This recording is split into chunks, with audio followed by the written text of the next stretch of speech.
a lot of hype that they have to live up to, because the start at a major, I remember being there. It wasn't as great as lots of people thought, but enough about that. But yeah, Gambit. Someone in the chat says Gambit need this if they want to be tier 1. I'm like, what are you smoking, my man? Gambit, they're tier 1. How are they not tier 1? Gambit are undeniably a tier 1 team here, and as the now named Blonde Jesus, you call the major the Jesus Christ of tier 1 events. Yeah. I definitely agree with you on that one, and just the overall prestige of this event is incredible. I feel like we've been focusing far too much on the tournaments themselves and the outlines. Oh yeah. We haven't really looked at the players in the server. So Forrester has been so impressive recently on Entropiq, and Alien as well. As you like to say, he's been putting up out of this world performances on the side of Entropiq. They are two players to keep an eye on. So look out for Forrester, look out for Alien. One on the AWP, one on the rifling. They have a fantastic duo thing going on there. They ripped Virtus.pro to shreds, as much as it hurts me to say. On the flip side, Axel, Inters, Shiro, they've been putting up some stunning numbers recently. Shiro has appeared to have fallen off a little bit. He's definitely not performing as highly as he did in previous events at the start of this year. And from your facial expressions, I'm assuming the drop-off is quite sizable. He's the highest rated player for the team right now. For the team, yeah, but not as high rated as he was. Sure. And he also hasn't been as flashy as he was at previous tournaments this year. I agree, he is a fantastic player. He's a great AWPer, and he was to rival Simple. If you look back to Katowice, and every time they play Na'Vi, he seems to sort of fade into the background. And I don't know what it is. Maybe it's the starstruck nature of being compared to Simple that really weighs on his back. And the fact that Simple is going to be up against him almost likely in this tournament is just another thing to add to the weight on his shoulders. But okay, moving away now from our intro to this matchup. We head into the pistol. Gambit starting on the CT side as we open up on Dust 2. The CIS slugfest that it is. And Lackey coming out of double doors, looking for a bit of presence towards the CT side of mid, but nothing to be found thus far. Instead, they find Hobbit lurking in on short. And Forrester takes him down with a very clean headshot. 5 versus 4 now for Entropiq as they head towards this A-bomb site. Yes, indeed. Now Axel has to hold down long right now. Same goes for Naf, and he is going to find the first beautiful headshot on the Forrester, but does get shut down by Karad. And Axel is now in a lot of trouble. Is going to find a beautiful shot on Nickelback. I say a lot of trouble, but his team comes in clutch right there. And not only his team, he right there also finds a wonderful headshot. But what a way to recover this round for Gambit. I mean, after that first kill, I was like, oh, damn, Entropiq, y'all looking good. But Gambit just looking a tad bit stronger. Yeah, no, Entropiq, I thought that round was going to be theirs, I'll be honest with you. It spins on its head rather quickly, and now it's Entropiq going for the 4-spy. I have never seen so many 4 Deagle, 1 Scout, 4 spies in my life as I have in this RMR tournament. But it seems to be the common ground these days, the accepted 4-spy. I'm still personally not a fan. I think you should at least bring an SMG to the fray, whether it be armoured or not. But, well, if Entropiq can make it work, then there are no complaints here from me. Elian holding the right angle as Nafany dances about with an MP9. Does have a bit of utility. There's also an M4 on Inters and a FAMAS on Axel. It is definitely the stronger buy here for Gambit, but what can they make do with it?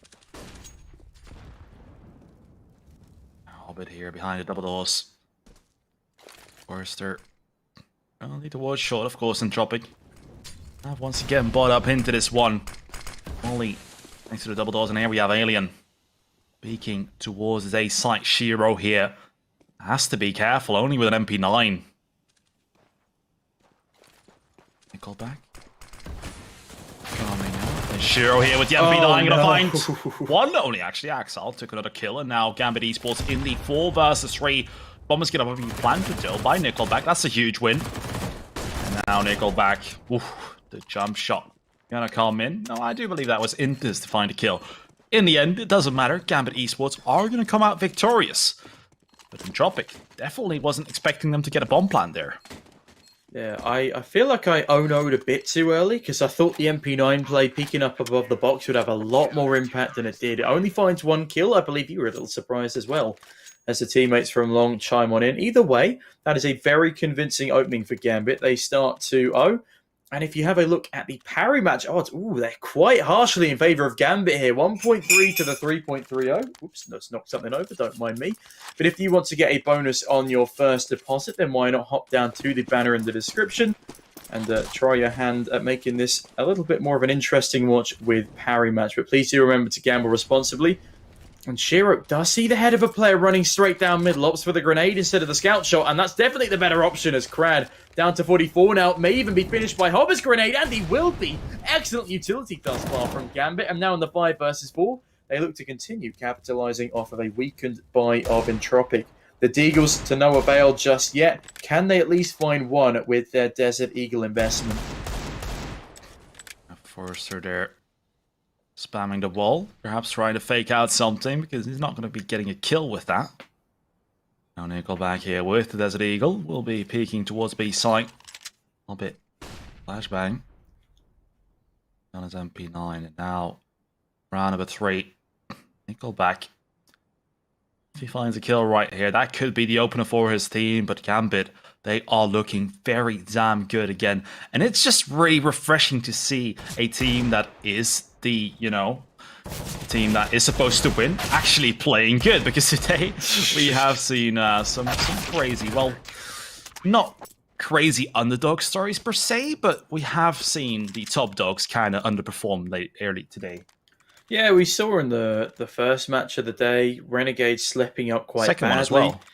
And I must confess, I did not watch the second one. Oh, no, I mean, the second one we casted, I mean the third one. Oh, I was sleeping. It was an early start for us this morning, so it was a nice little break in between matches where Scriv and Kremer took over. But for the second match we casted of the day, the previous one in the Spirit versus K23 game, Spirit, I know, they played incredibly well on Overpass, but K23 were disappointing on their own map pick. When it came to Dust 2, Spirit were the ones who were eventually disappointing. They let a huge lead slip away, and it got very, very close towards the end, and a 2 versus 4 clutch is what won it out. It's been a very weird day for CIS Counter-Strike and for Oceania Counter-Strike. But Gambit looking to turn everything on its head, being the favourites and staying the favourites as Shio rips Krad's face off with a Deagle shot. And an upgrade to an AK-47 comes in quite nicely. Smoke is yet to fade. Shiro can easily back out of this or hop his way up towards the wall as Nickelback lies in wait towards the short angle, and another smoke will come on in. Shiro peeks ahead of it, finds the bomb, and that's great information. Rotation should be coming in now. A minute left on the clock, and Nafany on the bomb site has a lot left to do. Yes, indeed. He's in a great spot right here to do great things, but it's going to go down to Lackey. Now Hobbit and enters in a 2 versus 3 retake scenario, and Entropiq are looking very good to win this round. Now Hobbit with that AK-47 could make something brilliant happen, but he has to get that kill as soon as possible, because the bomb is, of course, sticking down, and defusing it can be very hard, as we have seen in the Australian region, or the Oceania region earlier to this morning. Now we're still in a 2 versus 3, but it does look like Gambit are going for the exit frags, but enters his feet were spotted. Hobbit now with the AK is going to try to perhaps prevent Entropiq from saving those weapons, because the economy from Gambit is still looking quite good. Yeah, Nafany will be worst off, but after the round loss bonus comes on in, he's doing grand, and Hobbit can drop one over for him anyway if he wants to be able to afford utility. It's definitely not worrying for Gambit just yet, but they do let that round slip a little. If the player on the middle of the A bomb site finds even a frag, that becomes a possibility. But excellently played there by Entropiq. They deal with that in style. And it's nice to see another Entropiq roster flying the flag for the organisation. They've got Entropiq Prague as well. They're a team that I've casted before. They were a lot of fun to cast. The organisation is also a wonderful organisation, very interactive, very promotional of their team. I've never seen an organisation so supportive of their rosters, actually. It's great stuff to see. Not at this level. But, yeah, especially not at this level. But moving on into the actual game we have at the moment, and the team we have at the moment, this is the main roster now of Entropiq. They have caused so many upsets in this tournament already. I would not be surprised if they can pull a map off of Gambit. Maybe even a second. This is, of course, their map pick. This would be a great place to do it in. And, well, they've done it a lot on this map before.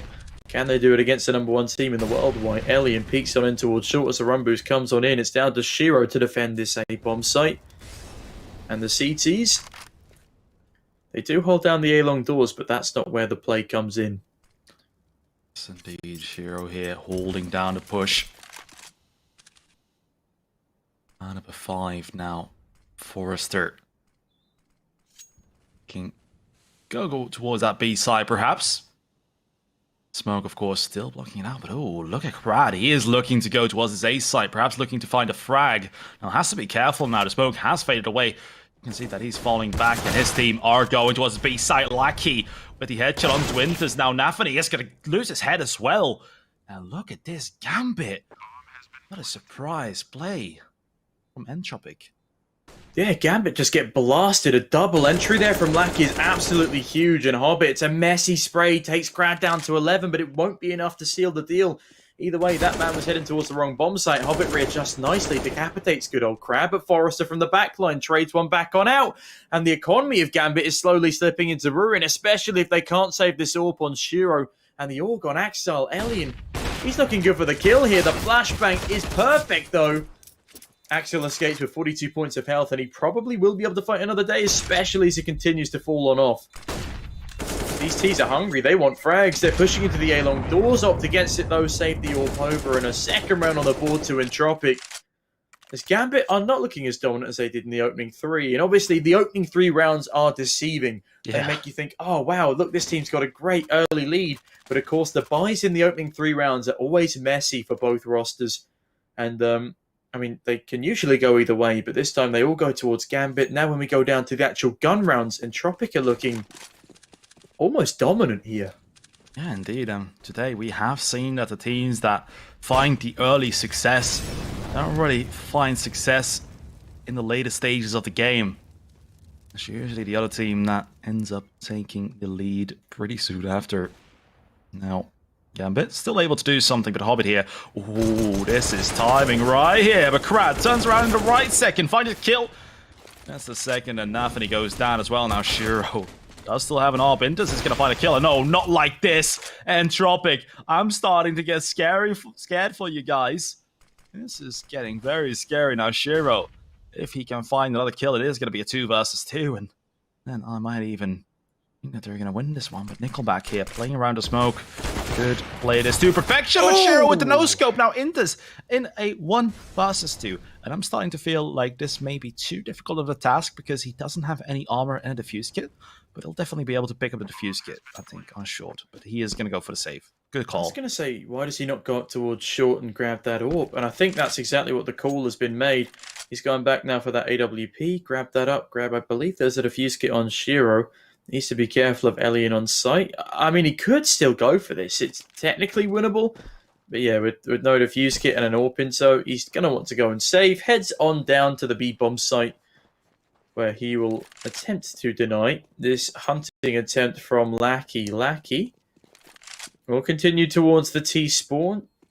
But I don't think there's enough time left on that bomb for him to pursue all the way into tunnels. So Inters should be safe for the time being, and AWP is saved over, but the round isn't saved at all for Gambit, and now a 3-3 equalizer as they lose every single one of the important gun rounds.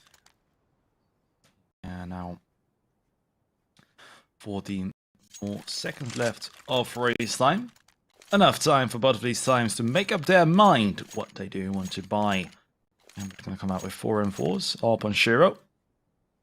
Side 4 AKs and an op, so the buys pretty much the exact same.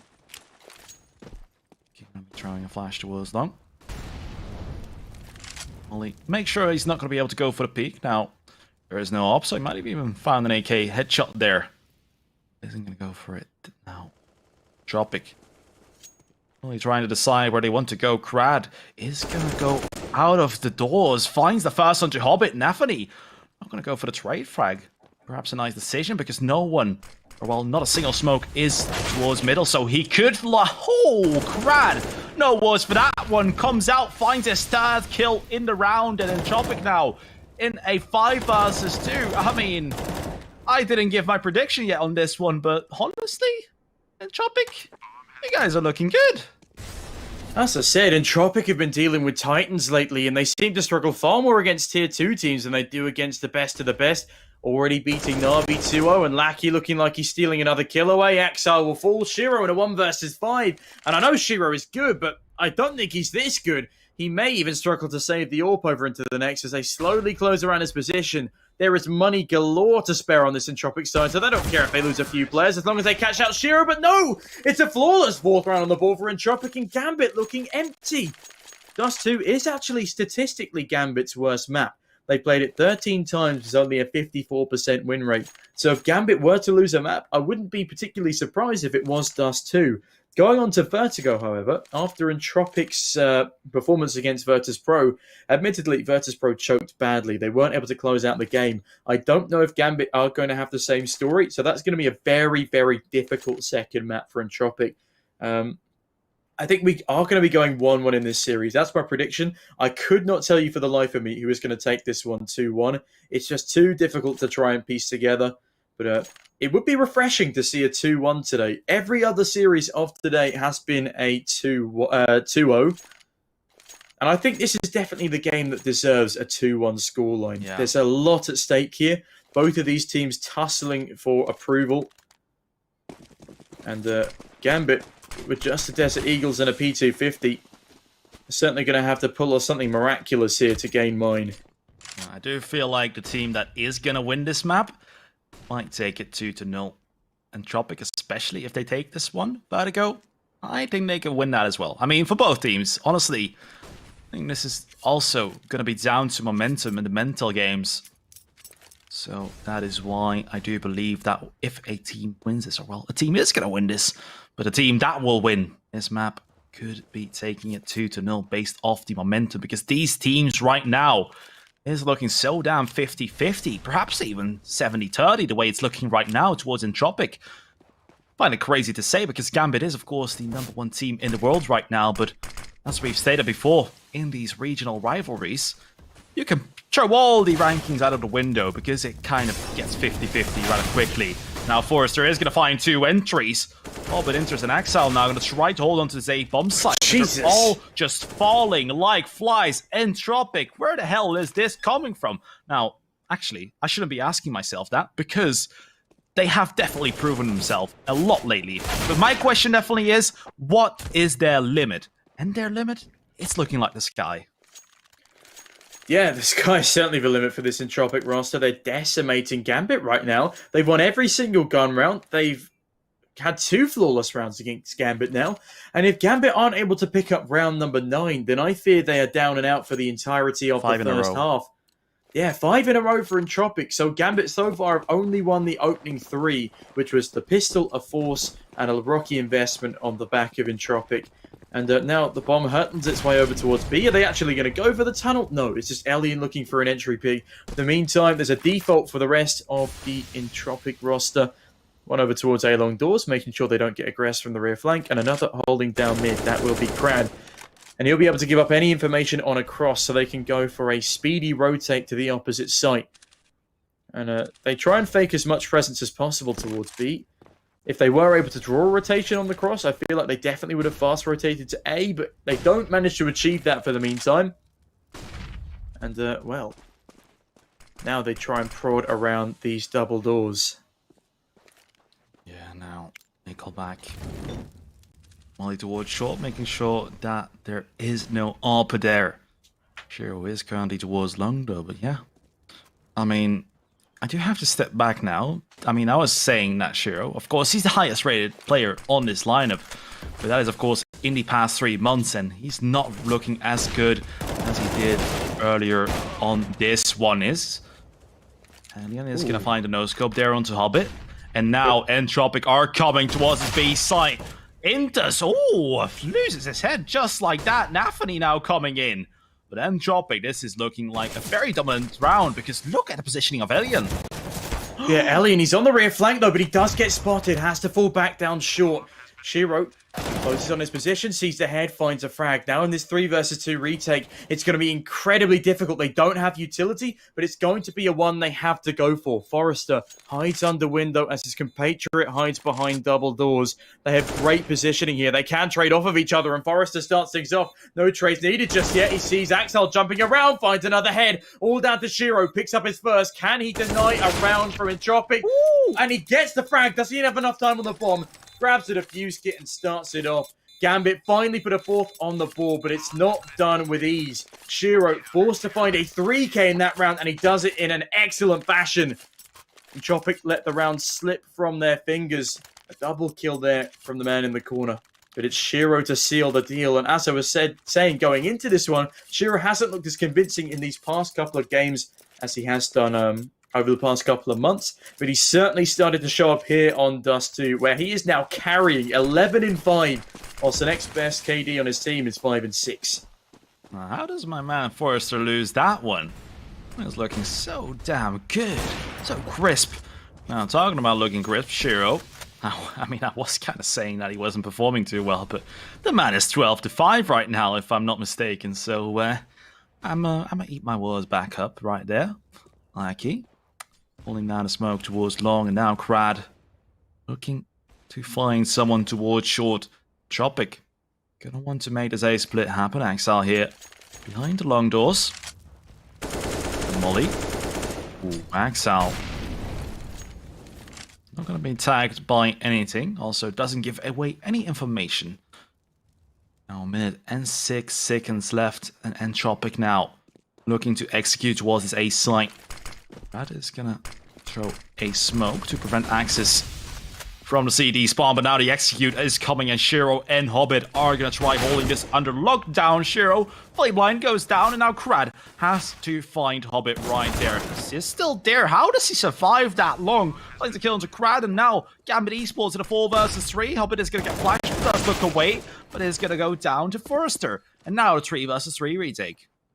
Nafany peeks out from CT with Inters, doesn't find the first. Forrester and Nickelback to deny. Axel now in the 1 versus 2. He has an AWP for the job as well. And with that bomb timer ticking down, no defuse kit on the back of him. Entropiq steal away another round. That's 6 on the board for them, as Gambit struggle to get out of the starting blocks when it comes to gun rounds. Lackey and Forrester, they've done enough, and Forrester not willing to let another 2 versus 1 slip.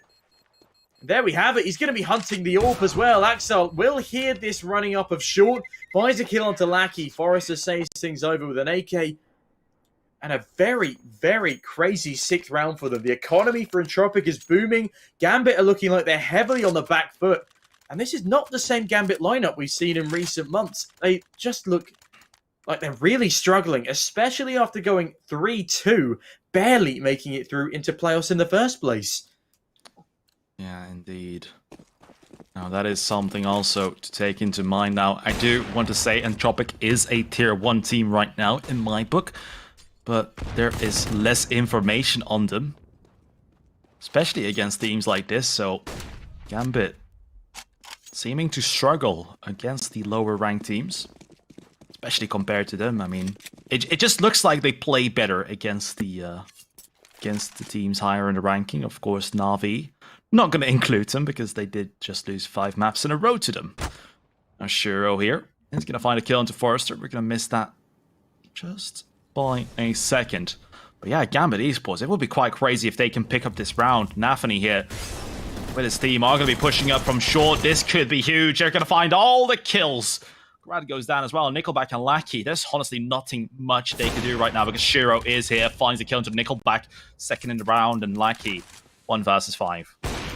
Yeah, it's not looking good for him thus far. And Gambit, as soon as I, start to cut them down with my words, they pop straight back on up again in a just sizzling fashion. Lackey won't even survive the just retreat down towards upper B tunnels. He gets cornered from every which way, and Gambit put a 5th on the board. Entropiq, they still have the money to reinvest into round number 12. They're looking pretty strong still. Gambit have yet to thread a gun round together, resist the time they pull one out the bag. Into still no FAMAS. They're trying to save as much money as possible in case of another disaster. However, Gambit are also looking for the equalizing round here, and it's been Entropiq slowly pulling ahead bit by bit this game. If Gambit can equalize here, they will do a fair amount of damage to this Entropiq economy, and as Entropiq bursts out towards A long, we could find a 2k spray down from Forrester, but they narrowly escape towards CT. Utilt raining on down now towards the A long position. Axel boosted back onto the site with the AWP in hand. Goes in for a repeat, but Alien cuts him down from the pit position. Hobbit has a lot of responsibility on his shoulders now, and he traces Forrester perfectly behind the smoke. Grenade goes down, tags up Lackey, Molotov to follow it up. It's a mess of utility. It's a mess of bodies. Hobbit has allowed one to slip above him. Continues to spray through the smoke, but doesn't realize his mistake. And now booster player up onto the site. There's a lot left for Gambit to do here. Anthony here has to be careful. All of his teams are going down next to him. He's looking quite scared right now. I'm going to try to play around that smoke, but even that is not happening. Oh my god, Entropiq. What the hell? Gambit, #1 in the world, but Entropiq looking to go down to the negatives in the ranking. I mean, yeah, Entropiq, they're bringing a world of pain right now. Gambit just completely inequipped to deal with it. Shiro, the only man performing right now for the CT side, going 14-7. Inter's putting up really rocky numbers. Nafany not doing great either. On the flip side, it's much more of a team effort, and despite the fact that they're not putting up as big a numbers as they could, they're still winning out by 2 rounds, and a lot of these stats are reflective of the earlier game ones. When the 3 rounds went in favor of Gambit, they farmed a lot of kills in situations like that, which brings the scoreboard a little out of whack. Entropiq have been working so well as a team and putting up the rounds that matter, the gun rounds. Excluding the first 3, Gambit have only won 2 gun rounds to the 7, effectively, of Entropiq. And as the Util rains on through, short control has once again been taken by the T side. Nafany playing a little more aggressive towards this mid-door position. Shiro's own utility will perhaps slow people down for a little while. The bomb is going to be coming out of A long. Shiro has a good read, but he also needs to be aware that the back flank comes straight on in now. Thick and fast. Util rains on down. Axel unable to find even a single frag. It's all down to Shiro. Crowd finds his head. And now Gambit are no doubt losing their heads as it's a 4 versus 3 again against them. Entropiq, they're marching through right now. Oh, yeah. Gambit, I mean, as soon as they peak, they just lose their heads. Entropiq, oh, Nafany playing with fire here, literally. Now he's going to have to fall back because Entropiq, they have entered the bomb site. And Gambit, there's no way to get back into this one. Brad is looking like he wants to go on the hunt because, of course, Gambit, if they lose out on these rifles, that's it. That's eco time. A little bit. Spot Nickel back. But the same goes both ways. Now, let's see. Entropiq. Can they find the kills? Their economy, not too amazing just yet, but, I mean, they have the momentum all going their way. Nafany. Nice kill. Yeah. Entropiq. I think this is worth it, for sure. Yeah, they've got the money to make this work, and Elliot now finds Nafany as well. That is just dirty. Why, what do you reckon? Do you think that Dust 2 is more of a T-sided map, especially at this tier of Counter-Strike? Because a lot of teams do actually prefer to start on their T-side of Dust 2 now when it is their opponent's map pick. Obviously, neither of these 2 teams have done it today, but do you reckon Gambit will have a resurgence on the opposite start? Because at this stage, they're going to have to, as they're down 8-5.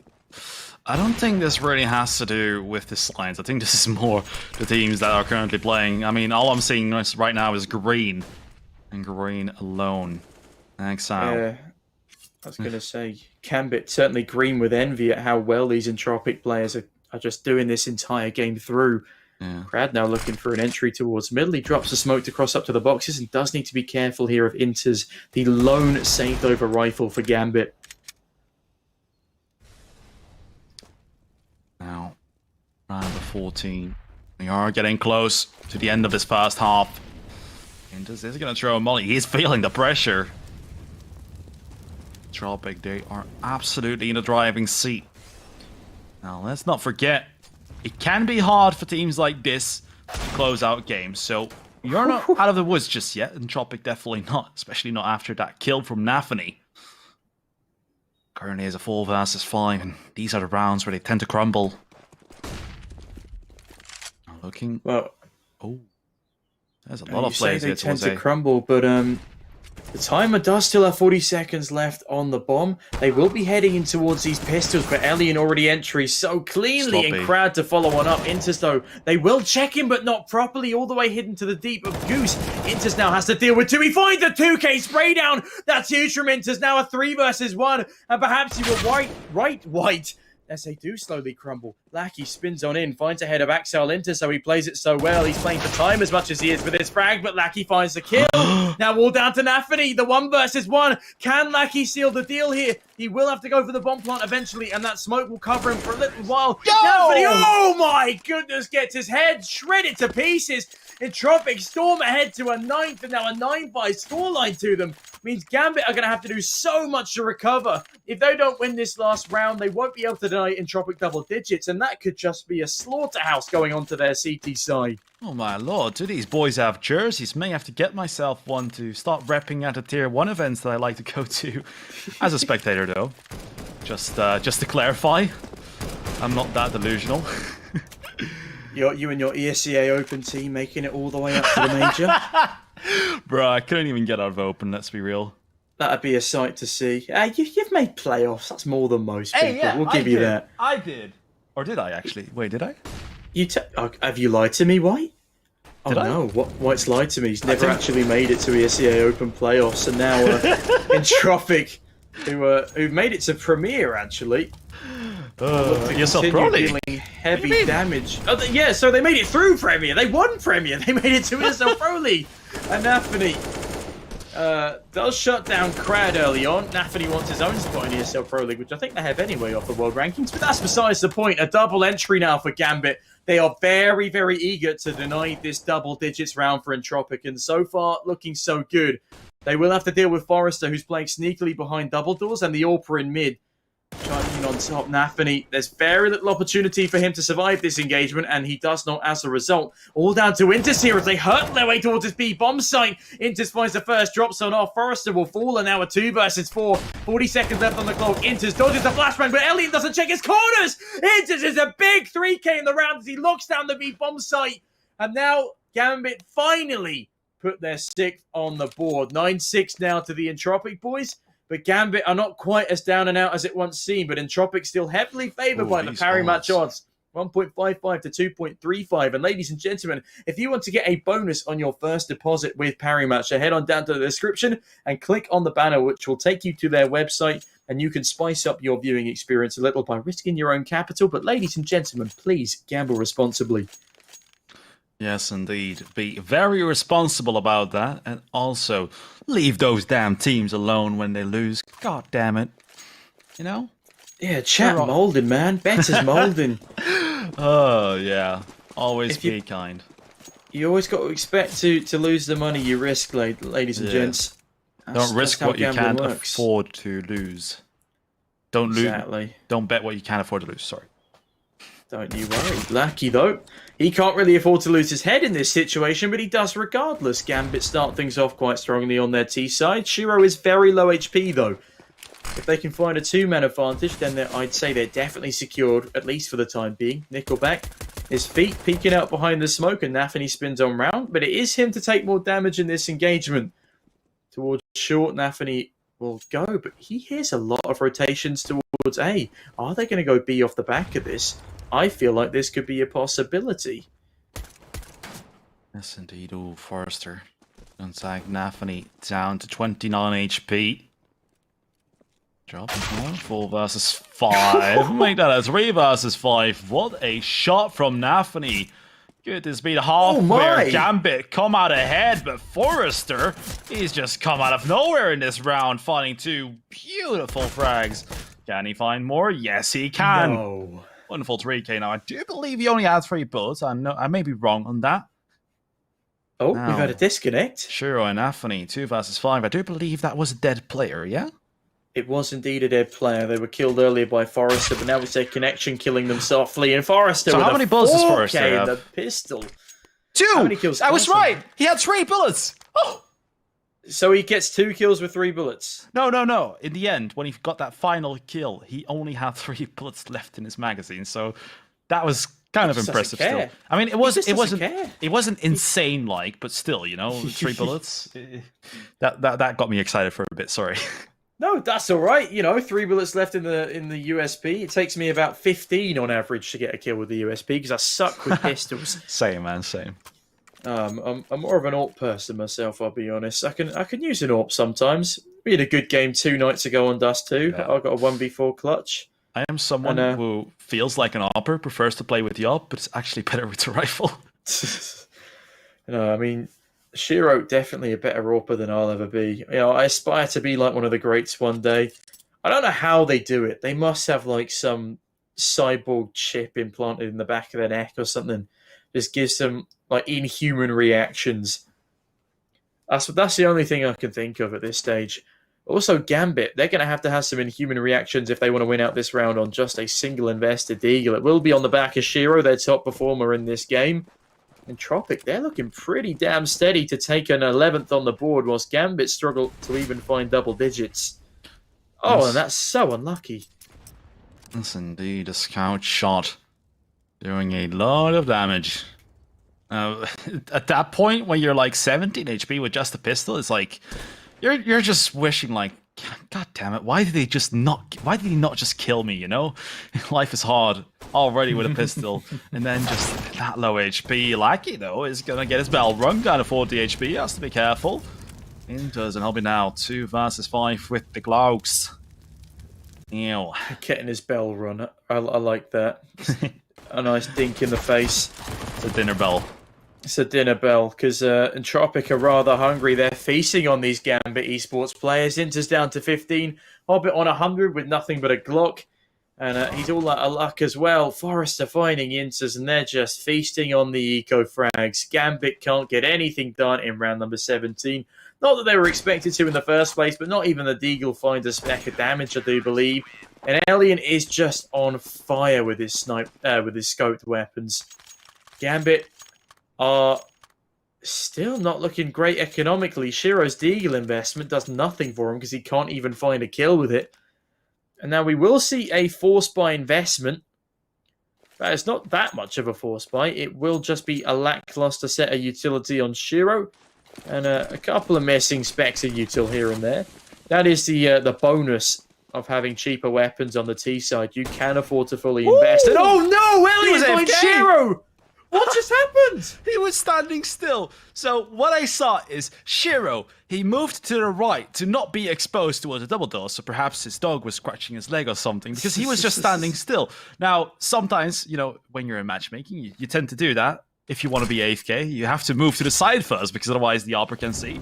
But yeah, he was just standing there.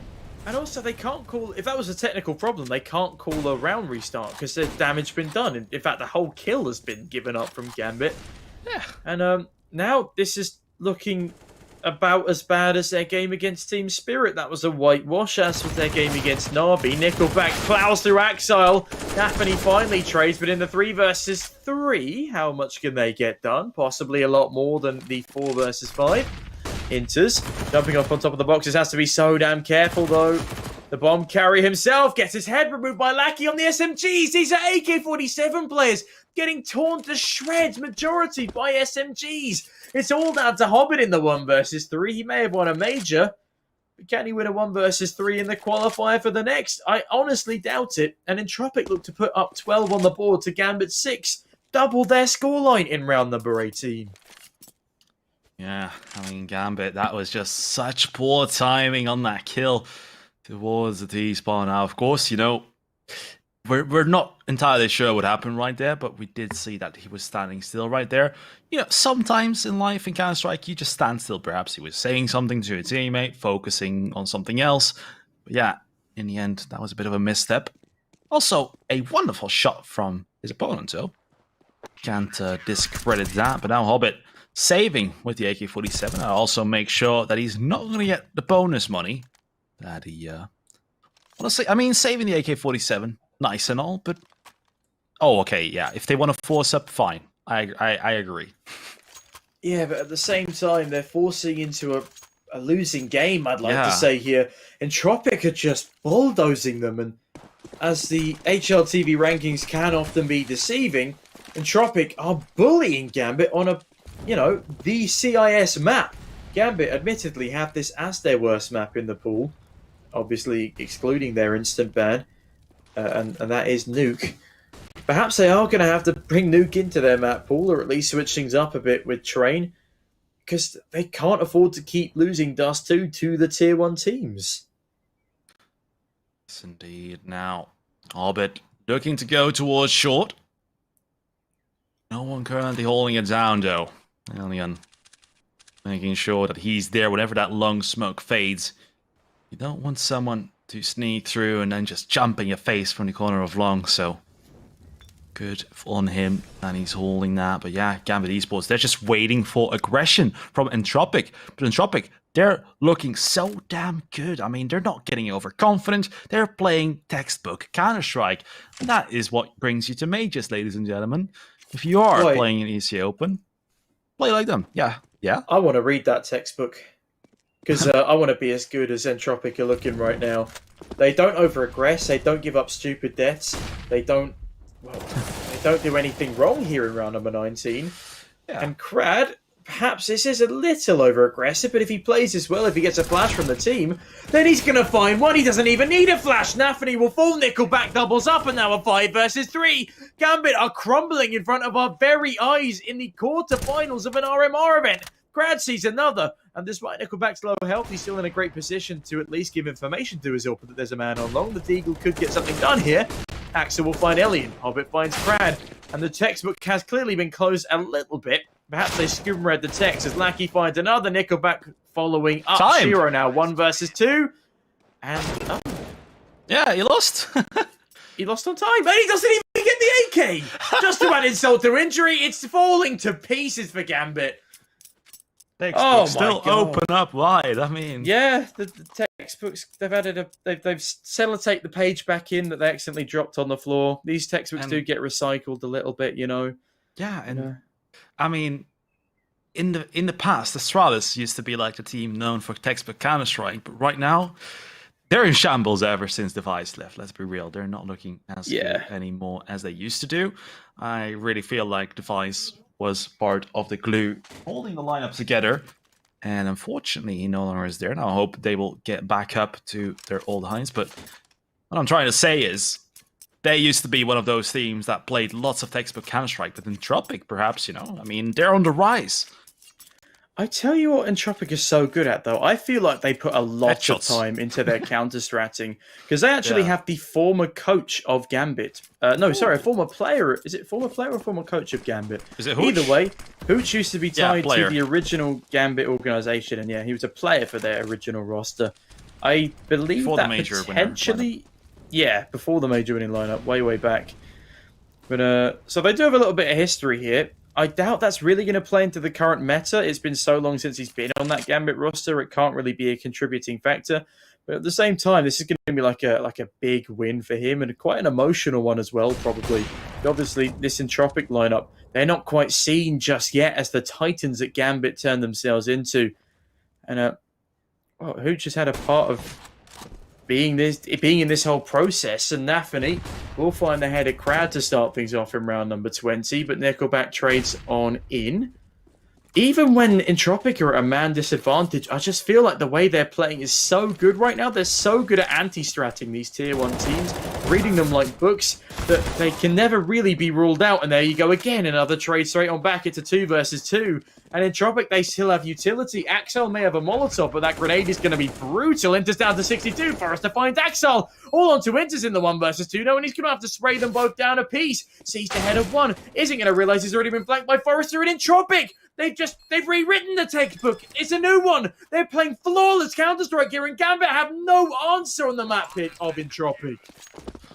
Usually, when we are watching a game that is this one-sided, it kind of takes away from the entertainment aspect. But in this one, I don't think it really does. I think it kind of adds entertainment. The fact that Entropiq are playing this well is just so damn beautiful. I mean, it's a masterpiece. Yeah, it's just insane. Like, what can we even say at this point? Entropiq are walking over Gambit. There's no reply from them. And, you know, a flashbang down towards long. Won't catch anyone off guard just yet. Gambit are hurtling their way towards middle. But wherever they go, they get cut to pieces. They haven't won a single T-sided round yet. And I was talking about, perhaps Dust 2 is a T-sided map. Certainly isn't for Gambit Esports. Just look at this. They're being mowed to pieces. Yeah, indeed. I mean, that's where I was asking you the question, okay, T-sided, sure, but perhaps it's just Entropiq being so damn good, and it's more and more looking like that. Alien, okay, he didn't hit that shot, but that was still pretty beautiful to watch. Now, Gambit Esports looking to go towards his A side. Gambit down to 62 HP, and this could be a huge chance for Gambit to win the round, especially with Axel's position. Now, he could get overwhelmed quite soon. Unless he's, of course, going to be flanking Nickelback, but Nickelback. Okay, looked like he was expecting it, but Axel, so damn good. Finding these 2 headshots, finds a 3rd, cannot find a 4th, but the damage has been done. And Gambit are about to find their 7th round, and 14-7 is back. 14-7 is back. That's been the cursed scoreline for us in this RMR event for the past week or so. Every time a team hits 7 rounds as the leading team hits 14, the full comeback has come in without fail every single time. It's not necessarily resulted in a win for the team that comes back, as we saw in the previous game with Spirit and K23. But K23 hit this 7-14 scoreline and brought us to a 16-14 finish. Will Gambit be able to do that with us as well? Perhaps even take us to an overtime? It's still up in the air. This game hasn't been lost by Gambit yet, but in Entropiq, they just look so clean, precise, dominant. I don't know if Gambit are going to be able to pull this one off. Yeah, I do have to agree with you on this one. Entropiq, they're just looking on another level. And honestly, if they start making it to tier 1 events, and when Lens are back, I'm just going to cut myself a jazzy at this point. I am loving this storyline. This is beautiful stuff. Alien right here holding under. Oh, Gambit in the smoke. Look at this. Forrester could go absolutely huge here. Oh, Lackey finds the first, finds the second, and Forrester. These big kills are not really going to go his way. Nafany takes out Forrester, so unlucky Forrester. Lackey is in the server. And someone might say that Gambit are quite unlucky. Oh dear. That one's already been used. That you saw the joke from Entropiq in chat. I know. Wasn't on the stream yet. Good for you. Good for you. But moving on. Axel pulls off a nutty headshot towards Alien, and in this 3 versus 3 situation, there is still a little glimmer of hope for Gambit. They do have to group up towards a safe bomb site, and they need to do it quickly, as there's a lone defender there for the time being. Crowd and Axel both trading damage, but neither one results in a kill. Oh my god, Crowd, the readjustment will fell Nafany for the time being. The bomb coming in from short on the back of Shiro. Eventually finds a kill onto Crowd. But now look at this, a player coming in from short and another in from CT. Nickelback starts to spray through the boxes, won't find anyone just yet. Still a 2 versus 2. Axel has an off angle. Can Shiro deal with the aggression towards the site itself? No, Lackey ensures that Axel's left in the 1 versus 2, and he gets absolutely overwhelmed. Entropiq are going to pick up a 15th round on the board. And Gambit, what is happening? They're imploding before our very eyes. It's been a pretty rough ride in this RMR event so far. They struggled to even get 3-2 in the bracket, and Entropiq now looking to send them straight to the lower bracket as they win out on their map pick, or at least are going to try and win out on their map pick as they hit 15-7 match point in only round number 23. Yeah, it's been quite a bumpy ride for Gambit. Now, I'd love to quote some of the lyrics of that song, but I do think that is going to be a bit less PG-13 than what we need on the stream. With the pop reference that we like to make. Now, round number 23, Forrester has been denied his kills up until now. Still playing quite well, but on a B site. Could have gone huge because Lackey wanted to steal away his kills. Now Nafany is going to throw a flash. Alien finds the entry onto Nafany. This could be the beginning of the end, ladies and gentlemen. Of course, for the first map, we are still gonna be at least watching Vertigo. But yeah, Vertigo and Entropiq beat Virtus Pro on that. Of course, Virtus Pro are no Gambit. But at this point, Virtus Pro look better than Gambit. I mean, yeah. They had a closer game in this series against Entropiq. I think it might have been a 16-9 finish, but either way, it looked a lot spicier than this. The first map was, of course, Mirage, and Mirage will be our last map for the day. But Entropiq have already displayed their dominance on Mirage, so if we do go to a third map, things could potentially be quite dicey for Gambit. I feel like they could win in Vertigo. It wasn't the strongest map in the world for Entropiq, but they still put up a damn good fight on it, and their mental resilience is certainly a testament to just how good this squad is. But they're not really going to need resilience as Forrester gets a 2k spray down, and we could be done right here and now, and we will be! Forrester doubles up, Lackey seals the deal, and ladies and gentlemen, we're done!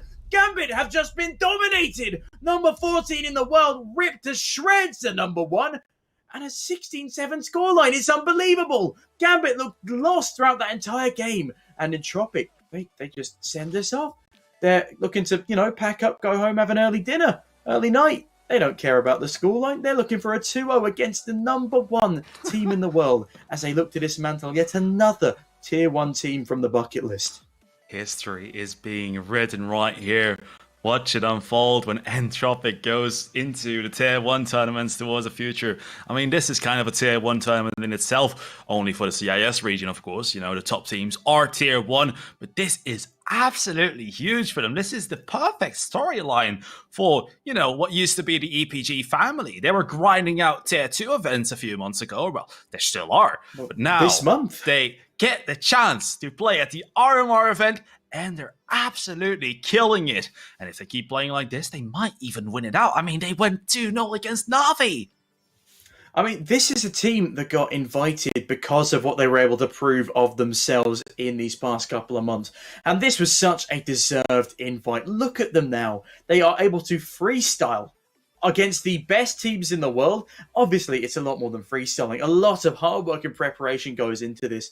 But their story is just incredible. The fact they go from an orgless organization for 3 months, 4 months, even longer of this year, and they're still able to, ex-Winstrike, they're still able to just dominate the best team in the world, who probably from Monday may not be that title for much longer. I feel like Na'Vi could be overtaking them there, and either way, they're the number 1 here and now. Entropiq are just dealing killing blows to them to ensure that they themselves... I think Entropiq are going to be top 10 by tonight.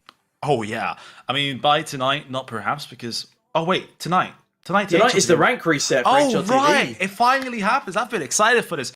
But yeah, I mean, it just goes to show how passionate they are about this game, because after Winstrike, of course... I don't fully know what happened, but apparently they kind of got screwed over there, went to ex-Winstrike. They didn't really want to rep the Winstrike name anymore, made it EPG family. But yeah, the fact that they were able to stay together based off their passion, I must say, because, if you're out there for the money, you're not going to be sticking together. You're just going to be picking up a quick offer, even if it's like a number 100 team. I'm sure there's going to be some teams that pay money. But no, they decided to stick together, grind it out, and look where they are now. Just goes to show that there is still some passion projects left in Counter-Strike. And then it is not all about the FaZe clans and all of those orgs in the world. They have all the money, but they can't find what these teams have. They have all the passion right here.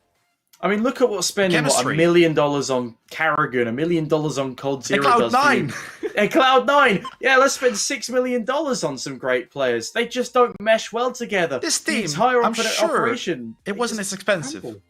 I mean, no, I'm assuming it wouldn't have been. But it's not about the money. As you said, it's about the passion for the game. And it's about having an organization to support you and eventually traveling to these big events. They'll be making it up to the major if they can continue like this throughout the RMR. I'm 100% sure of it. Because Namiga, they didn't even make top 8 here. They were one of the sticker-captured teams from the RMR 2020 circuit. If they can't even make top 8 here, they've already been flushed out by the new up-and-coming talents. Even like Akuma, apologies for the pronunciation. It is Akuma. They've made it into the top 8 above Namiga. There is so much fresh talent in this CIS region, and Entropiq are one of them. In fact, they've been around for quite a while as individuals, but as a team, they are just stunning, and I can't wait to see how far they go. But wait, enough of our romantic rambling about these couple of teams here. We are going to go to a quick break now before we get into our second map, which will be the map pick of Gambit, so don't go anywhere. And I see your kiss cams in the chat. You hold yourselves on, you rein it in. We'll be right back for the second map in just a moment. There are only a few seconds to close this round. A headshot! Nice! Fist bumps go to the teammates. I wanna hear your go, go, go. Make them feel your smashing flow. Swing around. Rise to fame. Hold the ground. Pretty much. They play, you win.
'Cause I'm done cleaning up your mess. Found myself in my regrets. I've become a little stronger now. A little stronger now. A little stronger now. A little stronger now. A little stronger now. You cashed in on my promises. You know I'm too generous. Now I've learned to never help you out. 'Cause I'm done cleaning up your mess. Found myself in my regrets. I've become a little stronger now. A little stronger now.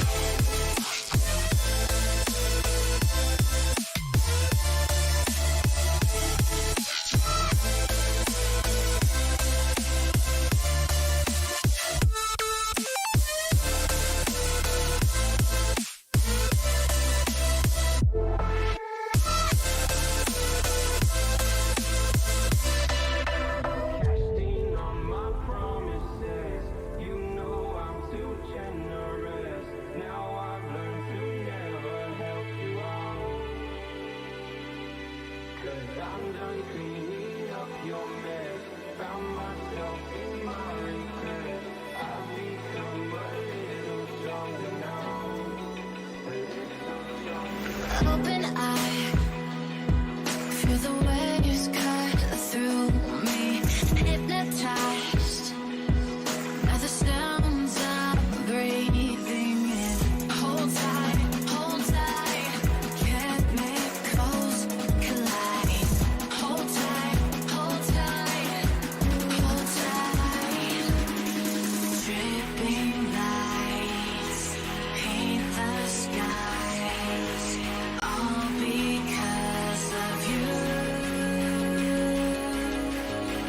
Dripping lights paint the skies, only you can make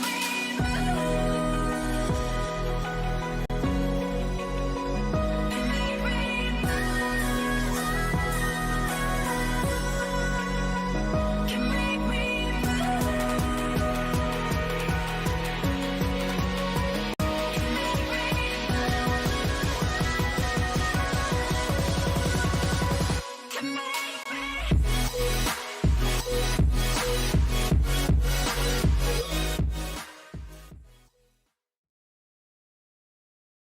There are only a few seconds to close this round. A headshot, nice.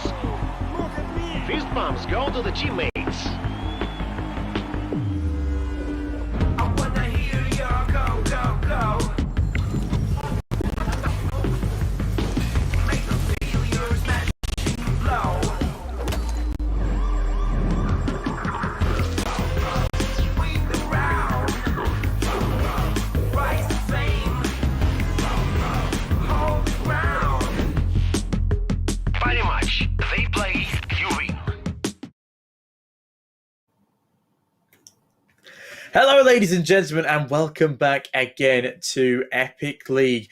And, well, I think quite the unexpected upset here. Entropiq don't only beat Gambit on their own map pick, but they decimate them 16-7. Gambit are looking very, very shaky. And as much as I said Shiro wasn't looking as good as he previously was at the start of this year, he came out on top for his team, and the rest of Gambit were just non-existent in the map of Dust 2. Entropiq steamrolled them, and they're looking to go strongly into Vertigo, a map that we recently discovered they can still take top 10 teams on. Oh, yes, indeed. Now, of course, I do have to say, Entropiq had a hard time closing that one out, just as I had a hard time making that sentence up. Now, I did just hear we are ready to start, so I'm pretty happy about that, because we are now going into the game between Entropiq and Gambit Esports. This is, of course, numero 2. Take it away, Tom. Why, thank you kindly, White. And as we head into the second game of the series, will be Entropiq on the CT side, and it will also be Elian to find an entry, already crushing the morale, no doubt, of this Gambit side.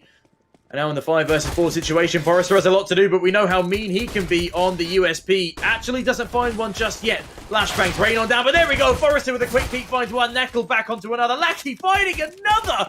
All down to Nafany. He gets ruined by Lackey, and Entropiq decimate in the first pistol round of our second map. And goodness me, Gambit, that was what they needed to get back into the flow of things. They needed that pistol round for their confidence, but no, they're not allowed anything as they're shut down again by Entropiq. And something to also talk about is the HLTV rankings came in, as we talked about, and Entropiq actually lost ranking points. They went from number 14 to number 15. I was furious. What doing, guys? What doing? Now, probably didn't count the points from Epic League yet. That's what I would guess. But now, round number 2, Gambit Esports are going to be coming in with the Tech 9s here on the Mactendo. Let's see what they can do with these weapons. Now, Alien is going to take out Hobbit, but has to be careful. Down to 16 HP. Tickle would take him out, but player's not going to be able to get into tickling distance because Nafany and Axel now 2 versus 4. Oh, no. Why are you laughing, Tom? Because tickling distance was quite a comedic sentence. What, you caught me off guard with that one, but Nafany also catches a man off guard with his Tech 9, and now in this 2 versus 3, they will be rotating straight back over to the A bomb site. It's going to be an incredibly testing challenge for them, but there is still a slim chance they can take round number 2 with just a Tech 9 tier. As soon as I say that, the smoke comes down. Nickelback blocked off from the short angle. If he sprays a couple of bullets through that smoke, perhaps he can find Axel. I was going to say Nafany almost puts himself into the line of sight, but no, bomb will now go down. It's a CTs to retake. However, as much as I'm hyping this round up, it is 3 M4s up against just 2 Tech 9s. If Gambit won this round, that would just be intense, insane. White, as they come in for the retake. Oh my god, Axel's going to double up. It's all down to Nickelback. It's actually the 1 versus 2. Make that 1 versus 1, and Nafany has a chance. The smoke will get dropped. The Tech 9 spam could still come in here. Oh no. Oh no, Nafany doesn't realise it's actually sticking to the fuse. Gambit comes so close. Textbook, baby. Textbook indeed. Entropiq, they find the defuse kits, and pros don't fake, it seems, as Gambit get cut down at the last second again. That is heart-wrenching after so much effort comes in from Axel. A 3k on the Tech 9. It's just not enough. It's just not enough. Yeah, definitely is. And now they are going to be going for a buy. Max 10, Trigger Lils, and an AK-47. Now, that definitely isn't what you want to send your team to war with. But it will have to do. Nickelback down to 92 and Alien down to 79. That's a great start, especially when you're going up against Galils. Just a little bit of damage like that could help them find the kills. Kind of reminds me of a time when Astralis, I think they did give an interview and said that they don't actually go for headshots. Or, well, something like that because they did so much utility damage. Do you remember? I remember you mentioning this previously. Oh, yeah.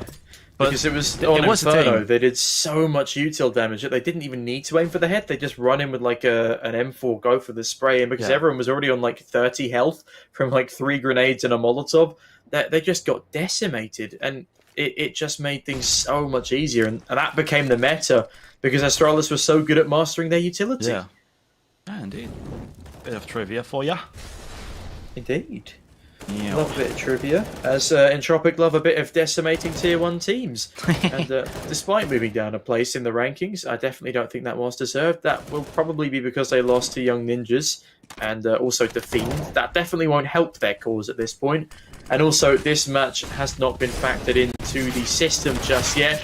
Crad will be factored into the system as Inters goes for a double entry. Make that a triple entry combined for Gambit on just the, well, downgraded weaponry.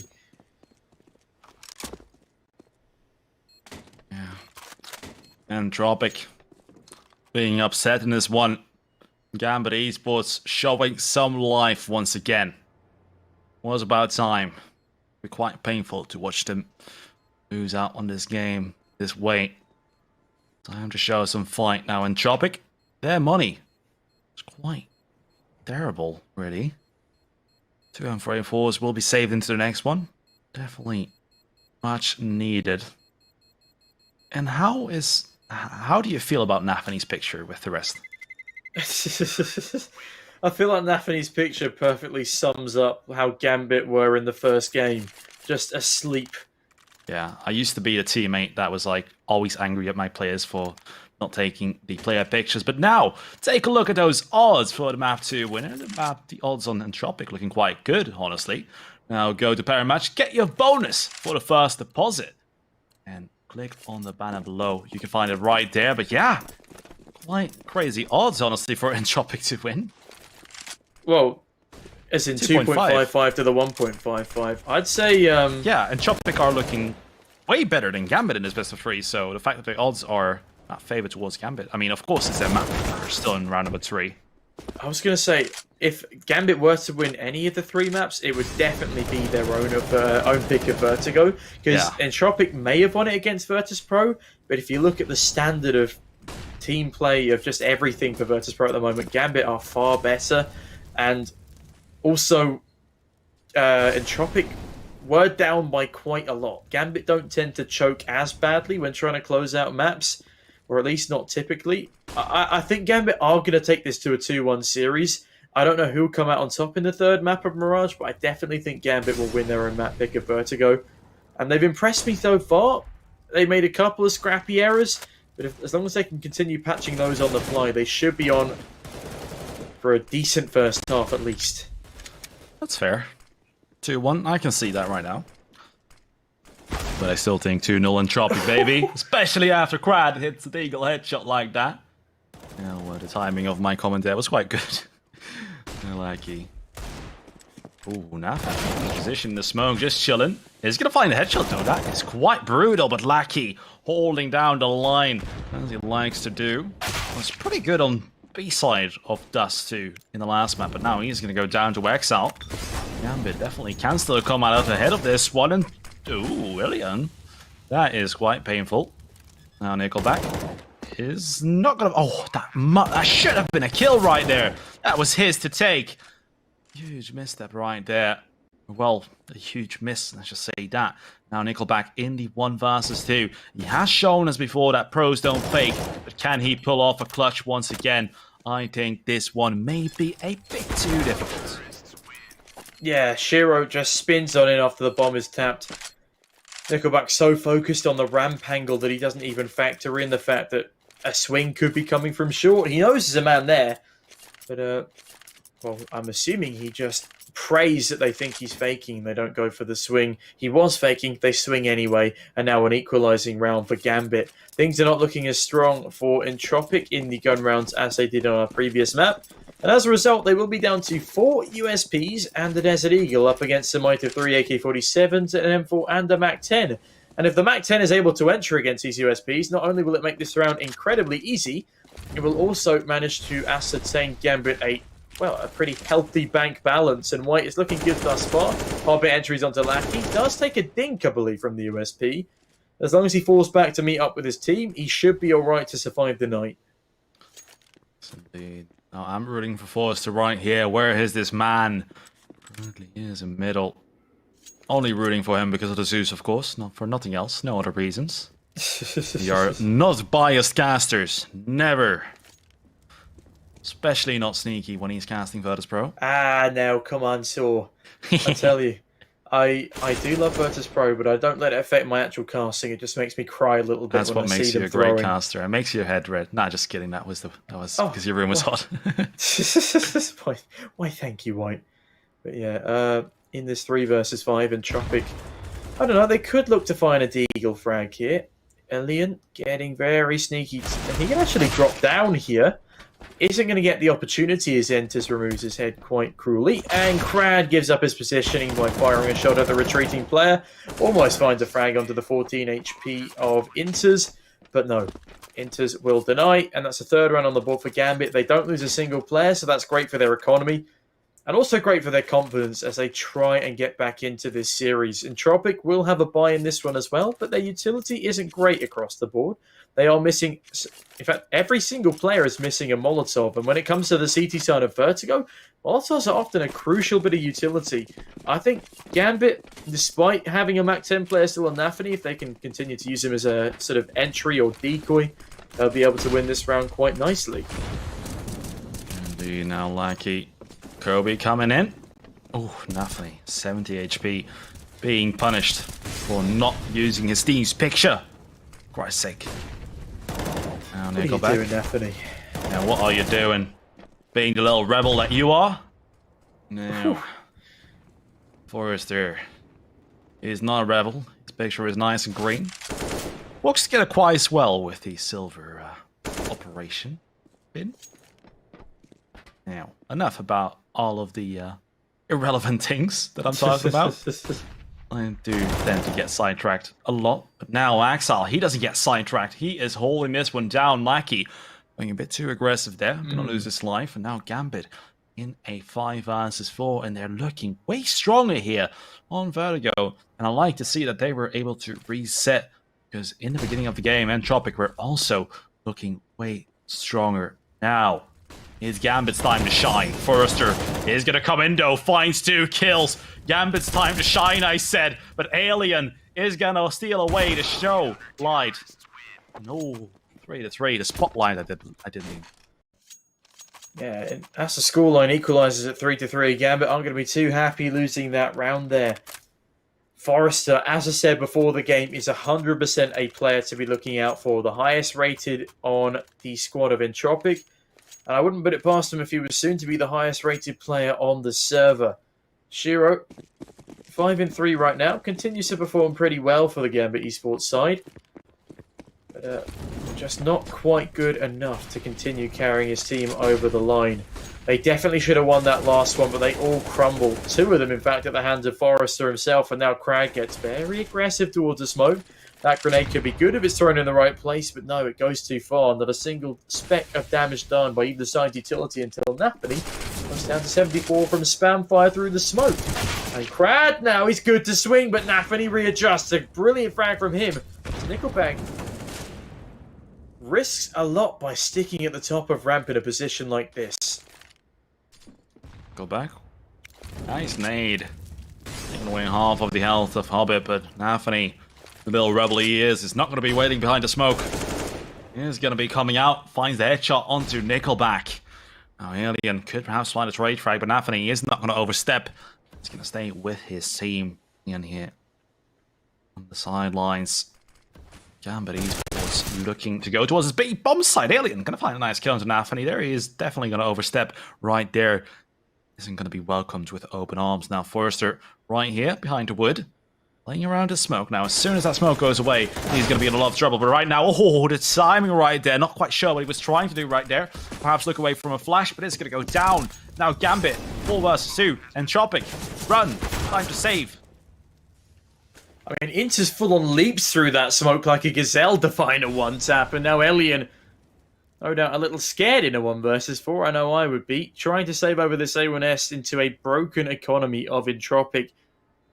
And when your economy is looking this dire on the CT side, on a map so heavily util focused on the defenders, it's not great. You definitely want to save over that A1S, but also making running noises towards short isn't the greatest idea you could have.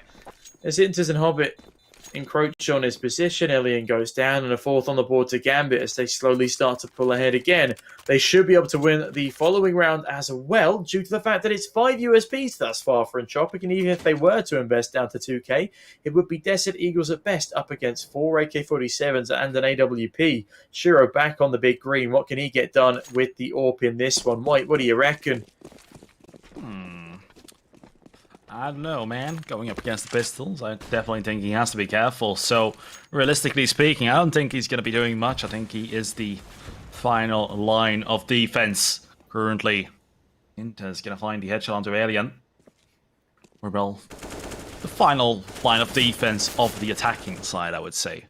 Or when Entropiq go push, because when I said that, it did make it sound like... but no. Nickelback. Ooh, I bet you're going to find Nickelback.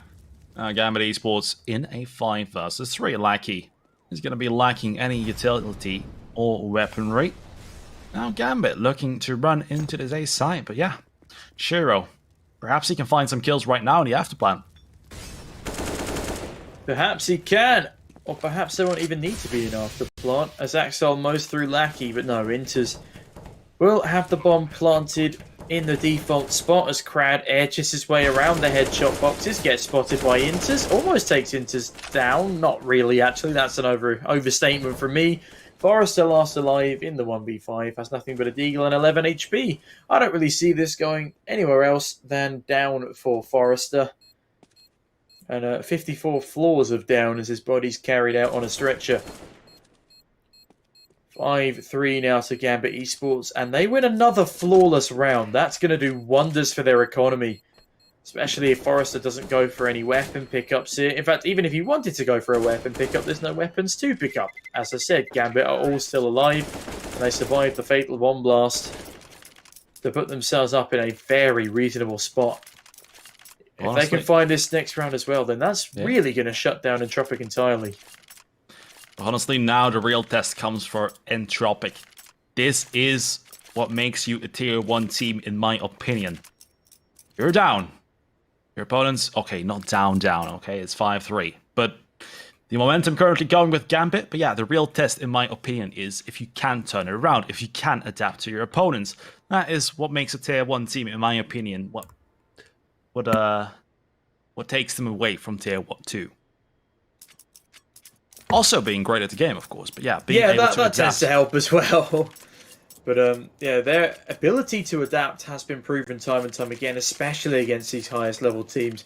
Obviously, their tactics have been on display for the world to see for so long, and this is why they were calling for the maps to be changed. And admittedly, I'm still salty about Train being pulled out, but eventually a map did need to change. Whether or not it should have been Ancient going back in for it is definitely up for debate. I think Ancient is a horrible choice to be replacing Train. They could have worked with a number of other maps. Even a Cache or Cobble remake would have been far more favoured by myself and the community, I feel like. Especially a lot of top-tier pros. But our opinions don't matter. Apparently, it's all down to Volvo themselves.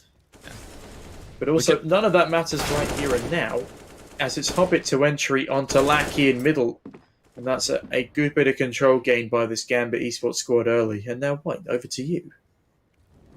I just want to say still that we could never see Train again as CS casters, you know? It could be that we have seen our final Train match if teams are just like... Because, of course, the closer we get to the map change in Pro Play, the more and more players want to, you know, get Train out. Try getting better at some other maps, because Ancient is new. They're probably not going to want to play it. That's how pros are. They hate what's new, usually. Now, back to the game. Currently is a 5 versus 4. Gambit Esports slowly creeping. Oh, what is that? Creeping up towards the A site. Nickelback. Going to be throwing a smoke.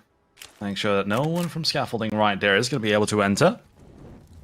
Ooh, Nickelback, this position, he could be getting it all, but oh no, the flashbang, the timing is horrible, goes down, and if not for that flashbang, if he didn't get flashed in, he would have gotten at least 1 kill. But yeah, he plays anti-flash for his own team's flashbang, and it comes back to bite him so horribly. Crowd as well will fall to Nafany, and in this 2 versus 4, Forrester and Alien have a lot of weight on their shoulders, and they will deal with Nafany, the man who evaded death earlier. And now the timer is ticking down. Hobbit has found Forrester, though. Alien goes for the wall bang. It's not going to be enough. And Axel cuts him to pieces. Bomb goes down before time as well. So the cash is even stronger on Gambit. Entropiq, if they want a say in this half, they're going to have to put their say in soon. Otherwise, Gambit will continue to escalate, just as what happened to them on Dust 2. Round number 10 here. Entropiq. This is absolutely horrible stuff from them. 5 Desert Eagles. They could definitely make something happen right here with those weapons. Just have to find some beautiful entry frags. And just as I say that, Axel and Nafany, they want to get this round over and done with. They want to go to map number 3. Like, you know, is going to finds a kill into Axel. Hobbit comes in with a trade now.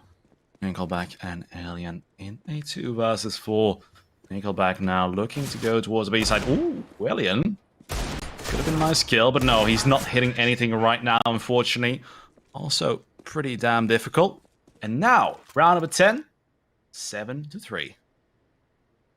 Yeah, Flying Lackey cut down by the AKs and the rest of his squad will follow. Finally, another buy round coming in here for Entropiq. This is where they desperately need to contest Gambit. If they don't win this round, I don't have much hope for them in this first half. Well, I don't have any hope for them in this first half, as Gambit will win it guaranteed if they lose this. But I also don't have much hope for them in the rest of the game. It has just been shutdown after shutdown here for Gambit on their own map pick. And I mean, they're going to show why Vertigo is their second best in the pool. 10 times played, 8 times won.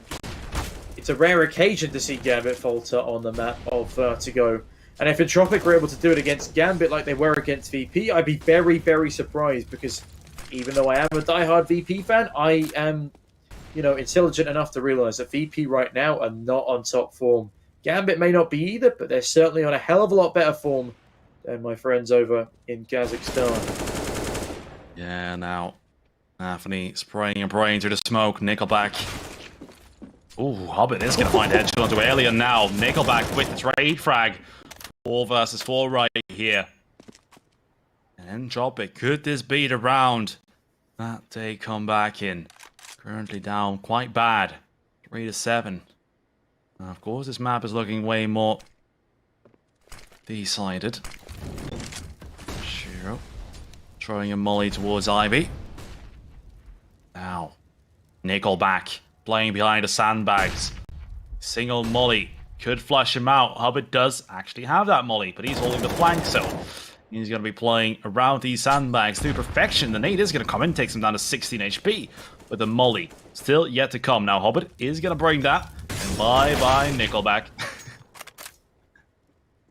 Well, yeah, you're going to kiss his band days goodbye. And now in this 3 versus 3, it's looking pretty convincing for Gambit once again. Enters, I was going to say lovely entry, but he whiffs the spray. Now it's looking rather lackluster for Gambit. Only 5 seconds left on the clock, and look at this. Hobbit has to save the AWP over. And that's a great round for Entropiq. They have 3 left alive. They win it convincingly. And they don't allow Gambit to spiral completely out of their control. Yeah, indeed. Gambit were looking very damn dangerous. Now, round number 12. Just a few more seconds of freeze time. Entropiq now buying everything they can. Forrester. Is he going to be looking to go aggressive again? It does certainly look like it. Actually, no. Got baited right there. Anthony playing at the edge of the smoke. Shiro. He's going to be trying to go for some cheeky wallbangs for the AWP right there. That would have been nice if that was a hit, but Krat is going to be pushing through. Nafany is going to find him. I don't think he quite spotted him. Just got blind sprayed through the smoke. And now Gambit once again at an advantage. Currently 5 versus 4. And Forrester, this position could be huge, but I'm pretty sure Gambit are going to check it. Axel right under him. He's looking to check this one, but Forrester is going to come out ahead with a frag. 4 versus 4 right now. 1 minute and 9 seconds still on the clock. And Gambit does look like they want to go towards the B side. There is only one defender on this B site, though. That will be Forrester.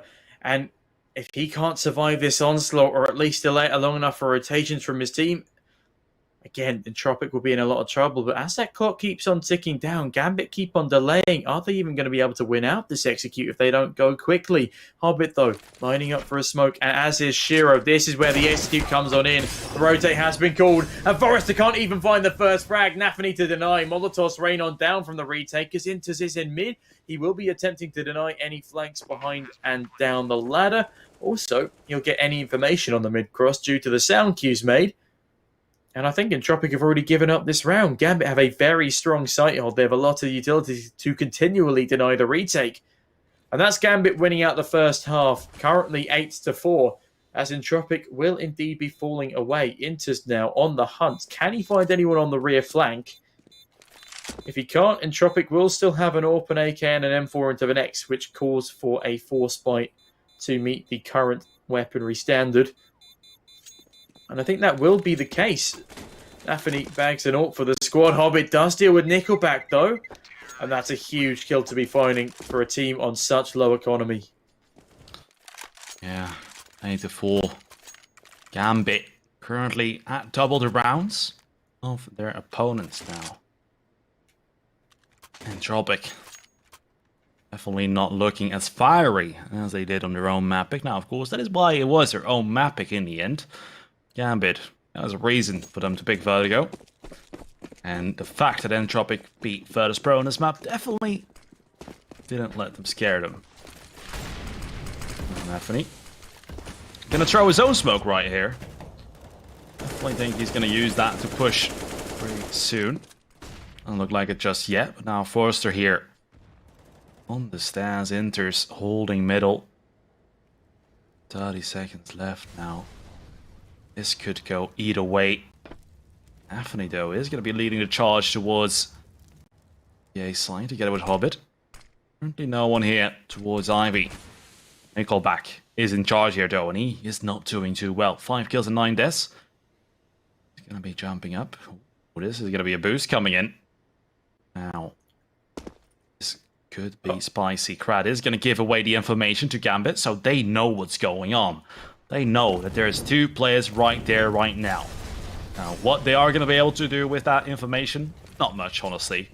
I'm still going to go towards the A side, but they are going to throw some utility. And oh, Hellion is going to miss the flick. Nathany takes him out, and now Gambit in a 5 versus 3. Hobbit finds Nickelback. It does look like it's all falling apart here for Entropiq. Once again, Hobbit on top of the box is going to find a kill through the smoke onto Crad and Forrester and Lackey. It's time to run for the hills here. Now, if I'm correct, I believe it was Gambit who lost to Virtus Pro 16-14 on the map of Vertigo, and then went on ahead to 3-1 them at the end of Katowice. But now they've adopted it to be their second best map. They are on fire when it comes to Vertigo these days. It's amazing how much changes in the course of just a few months. And also how Gambit have slowly started to look a little worse on the rest of maps they were typically quite good on. It just shows how CS is ever-changing and adapting, and Nathany cuts down Lackey as he attempts to save. Forrester as well, good for 1. Shiro to deny him a save. And that's 9-4 on the board for Gambit. But what I was trying to say there is that this is why pros want changes to the map pool, because it's difficult to keep on top of a winning streak. It's all very good having momentum, but it's ridiculously hard to be unique on a map that's been in the pool for, well, how long has Mirage been in the pool for now? Since the opening of CS, I believe. Yeah. And I don't think it's only that. I mean, it's also to freshen up, you know, the map pool and to give them the love for Counter-Strike again, because at the end, us viewers, we're already tired of some maps. Now, think about these pros. They play like 7 to 8 hours per day. Counter-Strike. Yeah. Okay, not every day perhaps, but they do play a lot of Counter-Strike. Yeah, sorry? I mean, I was going to say, a lot of them play FPL as well. And outside of practice hours, they must do what? 3 hours of theory, 2 hours of like scrims, that kind of stuff every day. Also, you're right. Valorant. Yeah, a lot of pros did go to Valorant. I don't think that was necessarily because of the map pool. No, it's a lot something of them just new. wanted a change of pace, and also a lot of them were just bad at CS now. Yeah, I called you out, Tier 2 NA. Scream, though. He was great. Just didn't get any opportunities. Scream was quite a one-dimensional player, and that was proven by his time on Gamer Legion. He was great when the meta was very focused on fragging, but now with all the utility plays and like die-hard teamwork, Scream just doesn't really fit into the current meta of Counter-Strike. Yeah, Entropiq certainly fit into the current meta of Counter-Strike, as they are fantastic. And despite their performance on this map thus far, Shiro looking the wrong way, gets decapitated. That's the bomb dropped, and Inter's. He's got money, he's got time, but can he win out of 1 versus 4? He removes the AWPer, has a good read onto the fact Lackey might be pushing through Ivy, but Lackey doesn't get over aggressive, and this will be rewarded if he doesn't go down to Inter's here. Inter spins on in, and there we go. Lackey finds the frag, and Entropiq onto a 5th, and we could be looking at an identical scoreline as to what we saw in the first map. Yeah, starting to look very good for the Gambit boys. Entropiq now. Time to wake up right here. Up for M4s. Now, we are headed into the final round of the half. Pistol round after this is going to be so damn important, and especially this round as well. 6 to 9, 5 to 10. Doesn't sound that different, but still feels like a huge difference in score, even though there's one round. And Forster is going to find the entry into Axel. That is looking quite good for Entropiq already in the beginning round. Hobbit also down to 62 HP. Anthony, though, is going to be going well, the ace side, but oh, crap. I'm not even sure he spotted him. Just spraying. Yeah, don't think he spotted him. And Anthony is going to punish Nickelback here, though. Finds Crad through the smoke. Gambit absolutely shutting down Entropiq after they are able to find the entry frag. But now it's Lackey's time to shine. He has been pretty good on this map so far. And he is going to be holding the side here. Is he going to push? Hobbit. Oh, Hobbit didn't spot him. He's running out with his knife. Lackey finds a kill. No. A 3 versus 3. Lackey is going to be aggressing once again. Has to be careful. The Opera is there, but Lackey, he's on fire right now. Well, oh, Jesus Christ. Did they just... Okay, I thought that was the Orpas killing each other. The kills were instantaneous there. There was a fraction of a second in it. And now Forrester on the rear flank gets cut down, and Nafany seals the half. In a matter of seconds, a 10-5 finish to Gambit. And they're looking a lot more promising on their map pick of Vertigo than they did on their opponent's map pick of Dust 2. It's great to see a bit of a resurgence here from Gambit because they have had a rough time of it in this RMR tournament so far. And both teams have a lot to prove up against the sides of each other and both in this tournament. And the odds now very reflectively in favour of Gambit. 1.15 to the 5.0 of Entropiq. And ladies and gentlemen, if you do want to get a bonus on your first deposit with Pairing Match, then click on the banner down below in the description and make your viewing experience a little more interesting by risking your capital on one of the winning teams. But ladies and gentlemen, please do remember to gamble responsibly. And don't come crying in the chat when your team starts losing, because you can never afford to bet more than you can afford to lose. Yes, indeed. Now, let's take a look at the scoreboard. Most of the Gambit guys sitting around the same. 3 on 12, Nafany on 13, and Shiro underperforming a bit, but doesn't really matter when your team is playing that well. The Entropiq side, everyone kind of struggling, besides Lackey. So in that last round, perhaps playing a bit too aggressive there. Some might say that he's playing a little lackey-luster. Ooh, nice one. Why, thank you. I do see the timer has started. Ooh. We will be flipping over to the second half in just 5 more seconds, so don't you worry, ladies and gentlemen. And I tell you what, I'm very much looking forward to this half. Obviously, there's a lot residing on this half. If Gambit aren't able to pull it together, then they'll go down to 2-0, and that will be another Tier 1 team Entropiq can add to not only their tally, but the 2-0 tally. It has been Virtus.pro and Na'Vi both 2-0'd for them to get to this point in the RMR competition. And Gambit, whilst they may be better than VP, at the moment, they're not looking too much better than Na'Vi. So I really hope this goes to a third map, because I cannot wait to see who will win that out. Elian starts off strong, though, finds a header 1. Hobbit to trade. Nafany not able to deal with aggression towards Ivy. And oh my goodness, Hobbit's going to find a 3K. Where's this come from? Now the bomb dropped in the presence of Short, meaning Forrester has to deal with a 1 versus 4 at the pistol, and it's not looking great for Entropiq out here. Gambit finally able to win out one of the pistols in a relatively convincing fashion here. Yeah, Vertigo is starting to look like DE_Gambit. Forrester now is not going to find Hobbit. A bit of a sloppy encounter. Gambit currently going to plant that 11 round mark. 5 rounds away from winning this game in Entropiq. Honestly, guys, yeah, the force buy once again comes in, but the force buys haven't been working out too well for them. I would say go for a save, but what's been done has been done. I am also in favour of the save tactics, especially when you're down by this much of a margin. Give yourselves as much of a chance as possible in a gun round. However, we did see Gambit doing absolutely unspeakable things with the Tech-9s earlier, ripping through bodies and bringing it down to the 1 versus 1. If Entropiq can't do the same, though, then that's going to be a big problem for their economy.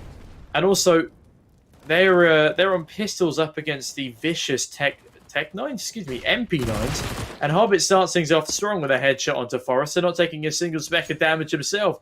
Also, playing without the opportunity for trade in middle is always a risky stratagem. And now in this 4 versus 5 situation, Entropiq aren't quite down and out, but they're not looking too damn hot either. Entropiq now. 4 versus 5, the force buy being hurt pretty early on. Forrester goes down. has been going down quite a lot of times. Now, that does tend to happen when you are on the losing team, of course.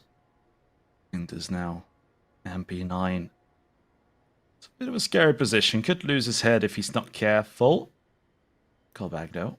Gonna be peeking with that Desert Eagle. Let's see who comes out here. Intas playing very smart. Not gonna be peeking too much. Knows he has an MP9 and needs to wait for them to get quite close. Now, Entropiq are being let loose. It's as though, ooh, that is not a slow peek you want to do, especially when Nickelback is on the other end. Currently is a 4 versus 5 for Entropiq, and Exile to save this round for his team, or well, not really save, it already was kind of going in their favor. Alien, 1 versus 4 is going to find a kill into Exile. Does some damage, finds another, and not like this. This would be absolutely insane. But Nafany is going to take him out, and that will be the 12th round for Gambit. And now, Entropiq. Yeah, forced by money. Look at it. Yeah, this is why, especially if you aren't able to get a bomb plant, force buying is just not worth it. They denied themselves the opportunity at finding a 6th in the 3rd round of the half, and Gambit now, they're looking to do the quite the opposite to what Entropiq did to them in the first map. They're looking to steamroll, they're looking to bulldoze, they're looking to close out this map relatively quickly, and I mean, we're still pretty much ahead of schedule right now with just how quick these 2 maps have been, especially that of Dust 2. It was just a surprise to me, especially when it finished. Shiro bags an 8th to his tally. He's not had a great game so far, and a lot of his kills have been eco-frags like that. Nickelback will fall as well, and the bomb drops as a result. The bomb now dropped back in T-spawn will be a problem, as they now have great information on where all of the remaining Ts are. Axel swings on in, finds Elian, and the crouch peek from Shiro means that's going to be a flawless round there for Gambit. A 13th on the board, and in round number 19, Entropiq trailed by 8 rounds. Yeah, I mean, I'd like to say now it's time to shine, but it's starting to look like it may be too little too late. So many rounds behind. They would definitely have to start bringing up Dust 2 performances once again if they want to make this comeback happen. And even then, I think Gambit may still come out of it. They're definitely waking up on their own map pick. Million though. Oof. That smoke, the timing. Could have found a kill right there. Now the smoke is going to make sure he doesn't. Nafany has to be careful. There's a gap at the top of the smoke. Could go down if he does keep on pushing. Now he is going to hold it down. Krad, however, does want to go on the hunt. Ooh, nice flashbang from Gambit's side. But Nafany is going to go down to Krad. Entropiq now 5 versus 4. Can they win this round? Well, it would be quite the tall order. Krad is only on a measly 8 points of health, but we've seen what 8 HP players can do already in this series, so there's no point ruling them out just yet. In the meantime, Entropiq desperately need to find their 6th round on the board here, otherwise things could rather quickly spiral. And also, White, we're not quite out of the danger zone of the 14-7 scoreline yet.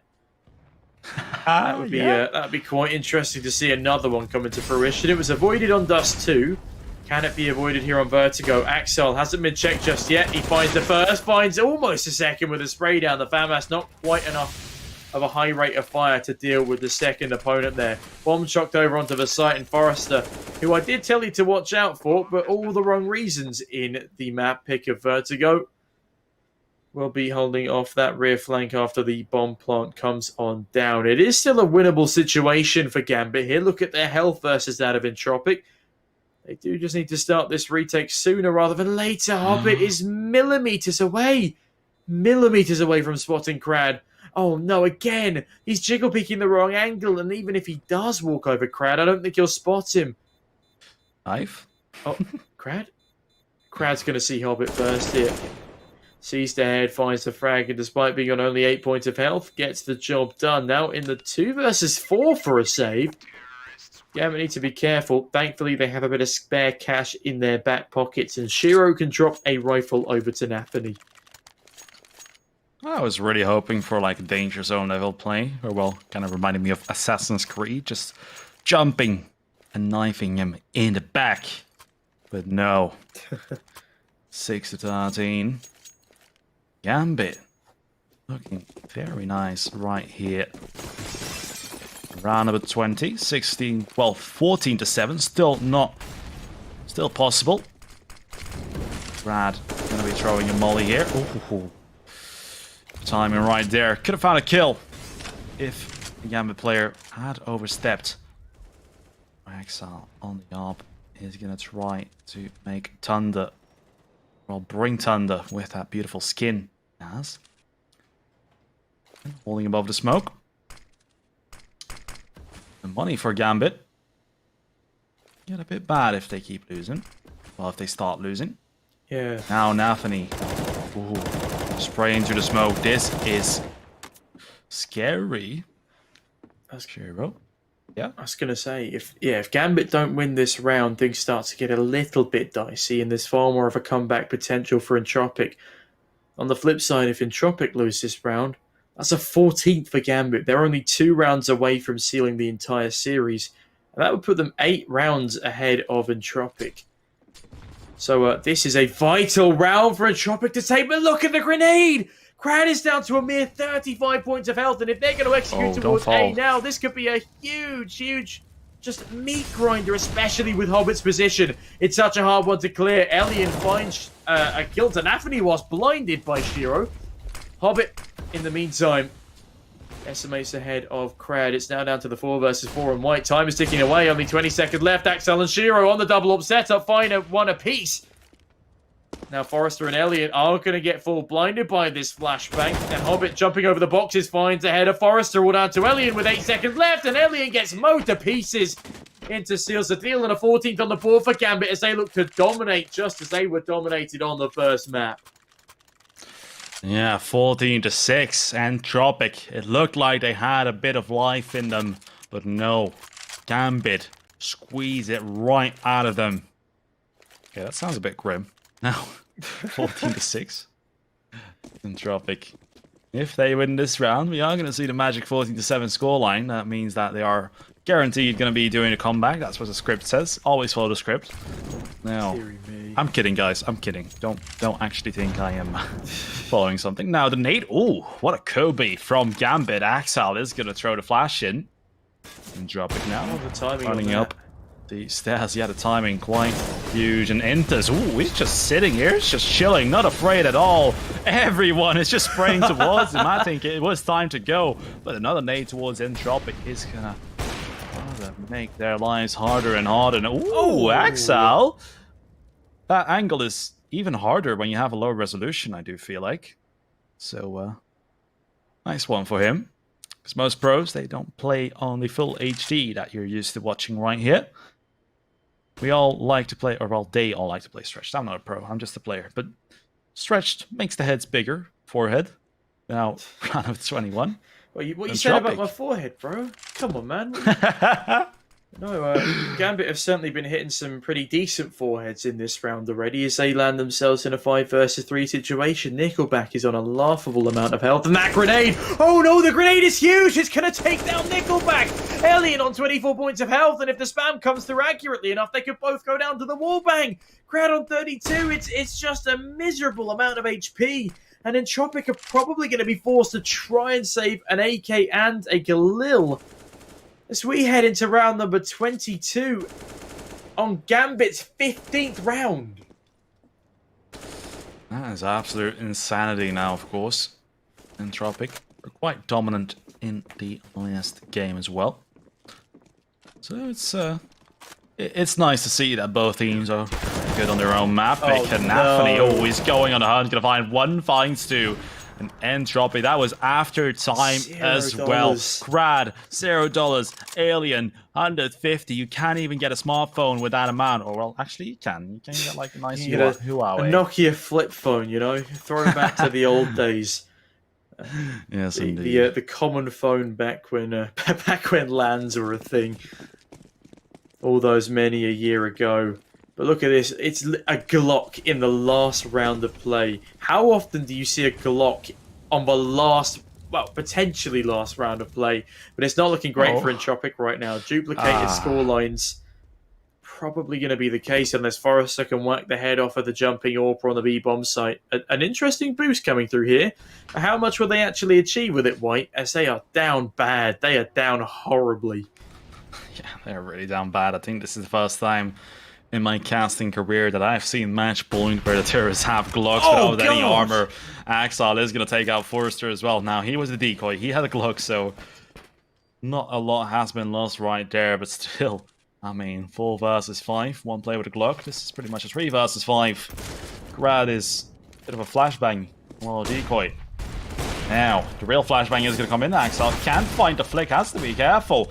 Entropiq now coming in 3 versus 5, but this may be too little too late. Axel, he is putting up a show, and now 16-6 on Gambit's own map pick. Now, Entropiq ended up winning 16-7 on Dust 2, so it just goes to show that 2-0, this caster doesn't know anything. Yeah, I mean, that was a very, very dominant map from Gambit. And as I said, I expected the 2-1. It's a pretty strong map for Gambit right now. On the flip side, Entropiq, they beat Virtus Pro, but at the same time, Virtus Pro is underperforming right now, especially on Vertigo, where they had a 17% win rate going into their game versus Entropiq on Saturday, I believe that was. But now with the 1-1 scoreline, it's still all to play for. And I don't know about you, but I am hoping for a little bit more of a, competitive third map. Because we haven't really seen much of a competitive game so far. There have been a couple of rounds where it's been very close. We've seen some entertaining rounds of back and forth play. But a 16, I believe it was 16-7, and now a 16-6 scoreline. That is far from competitive. That is very, very one-sided stuff. And especially as we head into the second halves of both of these maps, there's literally just nothing for either team to play for. Yeah, indeed. And the last time these teams went up against each other on Mirage, it actually was 16-9 for Gambit. Now, of course, on Vertigo, it was 19-16 for Gambit in overtime. Now, this wasn't quite 19-16. Let's just say it was a bit more one-sided, just a tiny little bit. But yeah, what we usually say, stats, you can sometimes just throw them out of the window because a lot of time has passed. It's been 4 months ever since that result came in, even more than 4 months in a few days. So definitely can't really be looking at any stats right now because all we can be looking at is the results of the last 2 maps. Now, it just goes to show both teams were incredible on their own mapping, but I feel that on the final map, it is going to be more 50-50. Yeah, it's actually a rarity these days to see teams on their own map picks being so confident. Yeah. It's weird because, it never used to be that way. I feel like teams are just so good at anti-stratting each other at tier 1 level now that they sort of focus so heavily on their opposition's map pick, they lose a little bit of effectiveness on their own. And as you said, White, I am hoping for a 50-50 map. I feel like it could be a 50-50 map, but both teams need to show up to what we know they can achieve right here. At least it hasn't been a 2-0, though. If it was a 2-0, that would be quite drastic for both squads. We are at the 2-1 scoreline, and, 1-1 at the moment, obviously, but we will be up to a 2-1 scoreline. And Mirage is, I'd say a pretty good map to do it on. It's only a 50% win rate for Entropiq right now over 4 maps. On the flip side, it's been played 12 times for Gambit at a 75% win rate, which is quite threatening, especially with the ranking difference. And obviously, ranking difference doesn't have too much of an effect in the say of things. Entropiq has sunk down to 15 despite putting up such a performance against the #1 team in the world on Dust 2. But Mirage is looking like the stronger map for Gambit here. Yeah, indeed. And honestly, I'm just so happy to be here casting these 2 wonderful teams. I mean, we've come from far, and I know, guys, we may not be Anderson similar, but we're just giving it our all. We are just living the dream right now, and I hope you guys can enjoy our journey as well. And lots of love to you guys in the chat. We're being nice to us. I really appreciate it. Now, for now, we are going to send it over to the break, though, because we do still have a 3rd map coming up, and that is going to be Mirage between Entropiq and Gambit. And this one could really go either way. See you guys after a break. There are only a few seconds to close this round. A headshot, nice. Fist bumps go to the teammates. I wanna hear your go, go, go. Make them feel your smashing blow. Swing around. Rise the fame. Hold the ground. Very much. They play, you win.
'Cause I'm done cleaning up your mess. Found myself in my regrets. I've become a little stronger now. A little stronger now. A little stronger now. A little stronger now. A little stronger now. You cashed in on my promises. You know I'm too generous. Now I've learned to never help you out. 'Cause I'm done cleaning up your mess. Found myself in my regrets. I've become a little stronger now. A little stronger now.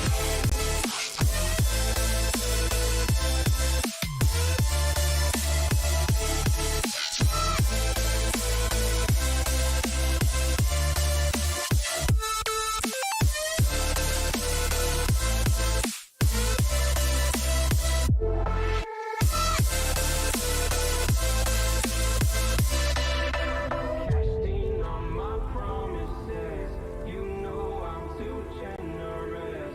Now I've learned to never help you out. 'Cause I'm done cleaning up your mess. Found myself in my regrets. I've become a little stronger now. A little stronger now. Open eye, feel the waves cut through me.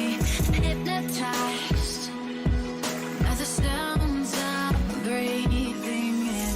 Hold tight, chemicals collide. Hold tight, hold tight, hold tight. Dripping lights paint the skies, all because of you.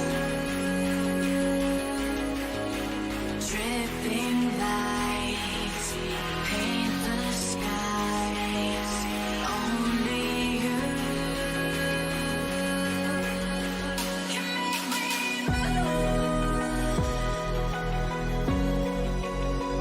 Can make me move.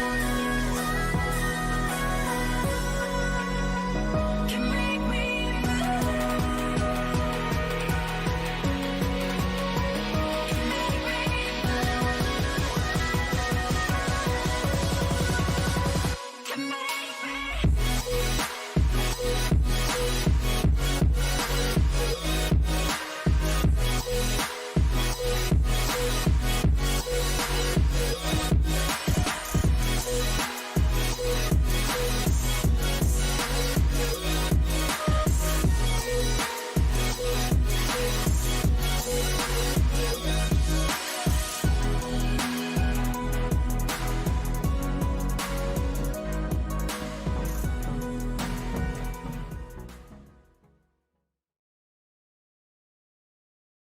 There are only a few seconds to close this round. A headshot, nice.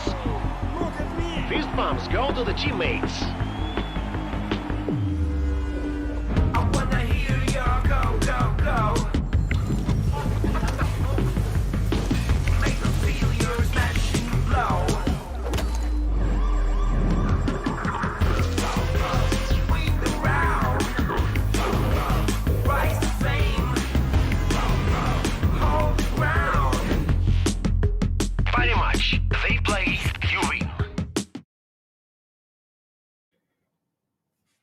Hello, ladies and gentlemen, and welcome back to the Epic League. We are back with Entropiq versus Gambit. Now, the first map ended going 16-7 to Entropiq. Now, a lot of people were like, wait, what? What's going on? Huh? Gambit #1 in the world? Huh? But then, Vertigo ended up going 16 to, let me 16 to 6, that was, White. Thank you very much. That's Thank right. you very much. 16-6, yeah, to the Gambit boys. And now we are heading into Mirage. Well, on Mirage, I honestly don't know who's going to take this matchup. We actually are going to be heading into the knife round here because obviously this is nobody's map pick. This is a decider. You got a map. You got a map for sides. You got a knife for sides. Whoever wins a knife round picks a side. And whilst this is Mirage, I'd like to say probably the most even map in the entire game. some teams do still have a preference, and Shiro also has a team kill. There's a nice Axel in the back, just for a bit of good faith, good fun. Oh no, what a tragedy, some might say. But No, they killed Kenny. no. Oh dearie me. You can do the voice, right? Or not? I can, but that's for another time, White. It's for another time. Alright, for another time. For another time. But we will be heading into the game in just a moment. You get to enjoy the warm-up of these wonderful players. Oh no, okay. Yeah, you get to enjoy our faces once again. They're back to us. Hello. We should be going to the pistol round in just a moment. It was, of course, Gambit who won that knife round, so they will be able to choose which side they start on. And we will be heading straight back into the game in just a moment. But before we do, White... Oh, no, there is no before we do. We're right back into it. We're in the pistol round, and it will be Gambit choosing to start on the T side. And they had a pretty good run of it starting on the T side on Vertigo. Will they be able to replicate that level of success? With so much pressure on their shoulders, they do deal with Lasky to start things off strong. Crad goes down after finding Hobbit. 4 versus 3 as they encroach on this A-bomb site. Can they seal the deal? That is a question that everyone will be asking. Now Nickelback is going to find Axel. Takes it back into a 3 versus 3, but Indus. Beautiful running headshot onto Nickelback. Now Forrester from CD Spawn. He has to save this for his team, but is going to go down to Shiro. Alien now. Nice headshot onto Shiro. Still in a 1 versus 2 with only 30 HP and not a defuse kit. Definitely has to deny the bomb plant, but he has a great angle to do so. But it does look like he's going... Well, he's going to be looking if a flank is going to come in. He's going to reposition. It's a great decision for him. And of course, know that there was someone in jungle. Now, is he going to find a kill? No, he's not going to spot Nafany right there, but has to be careful. Okay, he still has a lot of bullets, but doesn't matter. Nafany is just going to find a kill, and 1-0 for Gambit. What a great start. And let's hope for Entropiq that the snowball effect is not going to happen. That was a nice little shot there from Nafany to seal the deal, and as Gambit surge ahead by 1. Yeah, you talk about the snowball effect. It's something that's happened quite a lot. Again, look at what Entropiq have bought. This is probably the 8th time today we've seen, what, 4 Deagles and a Scout. It's crazy. 4 Deagles and a Scout. What is White? Can you explain to me the logic behind 4 Deagles and a Scout? Because I think we've seen it successful once today out of the 7 times it's been invested into. And normally that means a 3rd round fails miserably for the team that forces as well. I mean, in my opinion, there's honestly no logic behind this. I think SMGs would have even been better. Now, first, we're just going to go down to Nafany. We'll explain my side about this after this one. Nafany is going to find a kill. That is Hobbit. Now, 5 versus 3 in Entropiq. They're going to be running away. But yeah, the Deagles, when you're going up against SMGs, especially on a map like this, it's just going to make yourself so much harder to find those heads. Now, just like that, Hobbit, when someone jumps at your face like that, how the hell are you going to find a headshot? All right, you got inhuman reaction players that can actually hit those, but how many times are you going to hit those? So the Deagles with the Scout, I am definitely not a big fan of it. Now, this may be something that Entropiq are used to doing against lower-tiered opponents, and of course, then you are going to perhaps find those rounds, but definitely not against the Gambit. Can we please inspire a change of meta, White? Can we just sort of like show... Can someone edit this together? Just hashtag cancel Scooter. No, cancel Force Buys, man. The Force Buys, they never work in the second... Well, they do sometimes. But it's just, some teams. It's just not really enough times to, you know, make it a valued purchase. But either way, ladies and gentlemen, wow. Those are heavily Gambit-centered odds. That changed a bit. 1.25 to the 3.75. But if you do want to get a bonus on your first deposit, then do be sure to head down to the banner in the description if you want to place a bet with Parry Match. But moving back into the swing of things, please do remember to gamble responsibly, as Shiro responsibly doesn't go head-on when attacking the USPs. He does have his teammates to back him up. And it's all down to the 1 HP player of Nickelback. And yeah, okay, that was mowed to pieces very, very quickly. There was not much to say about round number 3. But guess why they only had pistols? Why? It's because they forced into the second and lost badly. Very, very badly. So can we get like a hashtag remove force spy trending, please? Because we got to stop with these force spies. Sacrificing so many crucial early rounds and spiraling momentum heavily in favor of the other team. To get back to you on that, I feel like it should be cancel CD side force buys, because on the T side, I still like them. On the T side, you can definitely come out with quite a strong buy, but on the CT side, you're gonna see, you know, Deagle, Scouts, but on the T side, you have like perhaps a Mac 10, like a Lil. So on the T side, I definitely like the force buys in the second round, but on the CT side, it's just, you know, you're going with the Eagle Scouts against the Mac 10s, just jumping around like crazy bunnies, and you're not going to have a great time. Just say it, because the CT side economy is so damn difficult to maintain already. Yeah, especially when you just decimate it from early doors. When you really start hammering it down on yourselves in the early round, it's just difficult to get off to a flying start. And you know what? Yeah, I will agree with you. Sometimes a T-Force buy can work really well. There's just a massive aggression, and the CTs just aren't able to cope with it. Well, it's the CTs. They're not the ones aggressing. Maybe if you got like a 5-man MP9 rush in the second round, that'd be kind of cool to try. Nafany doesn't care about the MP9. Jumping through the smoke with the Mac 10, finds a kill onto Lackey. Crowd to trade one back, now a 4 versus 4, but Axel is on 4 HP. The advantage for the time being sits firmly with Entropiq, but Shiro and Forrester, this is all going to be down to who makes the first move. Shiro faces away, Forrester swings on, but neither of them make a move just yet as Shiro backs on away, and now just stands looking at a wall with his knife out, as he do. As you do, especially when you got a nice skin. Indeed. I do believe that's also why some pros just don't have any skins at all. I don't think there's many anymore. I think there was like one pro that did it. JW? JW, no. I think it was someone in Fnatic though, or I don't really fully remember. There was a pro player that just didn't get skins, but did put name tags on his. I think that was existent. Not sure. Not gonna say anything. But there is someone. Now, Entropiq. Getting ready to hold onto the speed bomb side. Oh, this moldy. Where has it gone? Not towards the spot that Forrester is in. No. Alien is going to find interest and is going to distract them. But Forrester is going to find a kill onto Shiro, and Gambit are absolutely being shut down. Forrester finds a second. That'll be the first round to Entropiq. And I really hope they can keep it up, because otherwise I'm going to be sad. Entropiq, I really want a competitive game out of you. In fact, same goes to Gambit. Yeah, we just want a competitive game here for our final map of the day. For our final series, the number 1 versus, I'm going to say number 14, because they definitely deserve to still be there. The rank update 15. was unusually harsh, but the rank update is always unusually harsh for players not playing in a Tier 1 event. But to be honest, This is still a Tier 1 event. I think the only reason it doesn't have as many points is because it is region locked. But I mean that doesn't stop the team to clash point. And I wouldn't really call the teams in the playoffs lower tier, with the exception of maybe Akuma. Oh, that grenade, that could be very good onto Axel. Not as good as I thought it would be. The smoke rains on down and the swing comes on in. Nafany unable to deal with Crown, only doing a speck of damage. Nickelback is the one in the danger zone, but Hobbit could be the one to capitalise if he swings on into this A bomb site. Actually, no, the low HP players run to B. Lackey starts to spray down with the A1S as he's fully blinded, and it's not capitalised on by Inters. And this is a bit of a weird, slow-paced round. And Hobbit could absolutely decimate if he wanted to here. Ooh, Axel. Getting a bit of a tickle there. Cheeky. Cheeky indeed. Now, Hobbit. Can he find a kill? It's all going to be going down to the fact if Entropiq want to regress towards the palace. Now Nafany has gone through connector.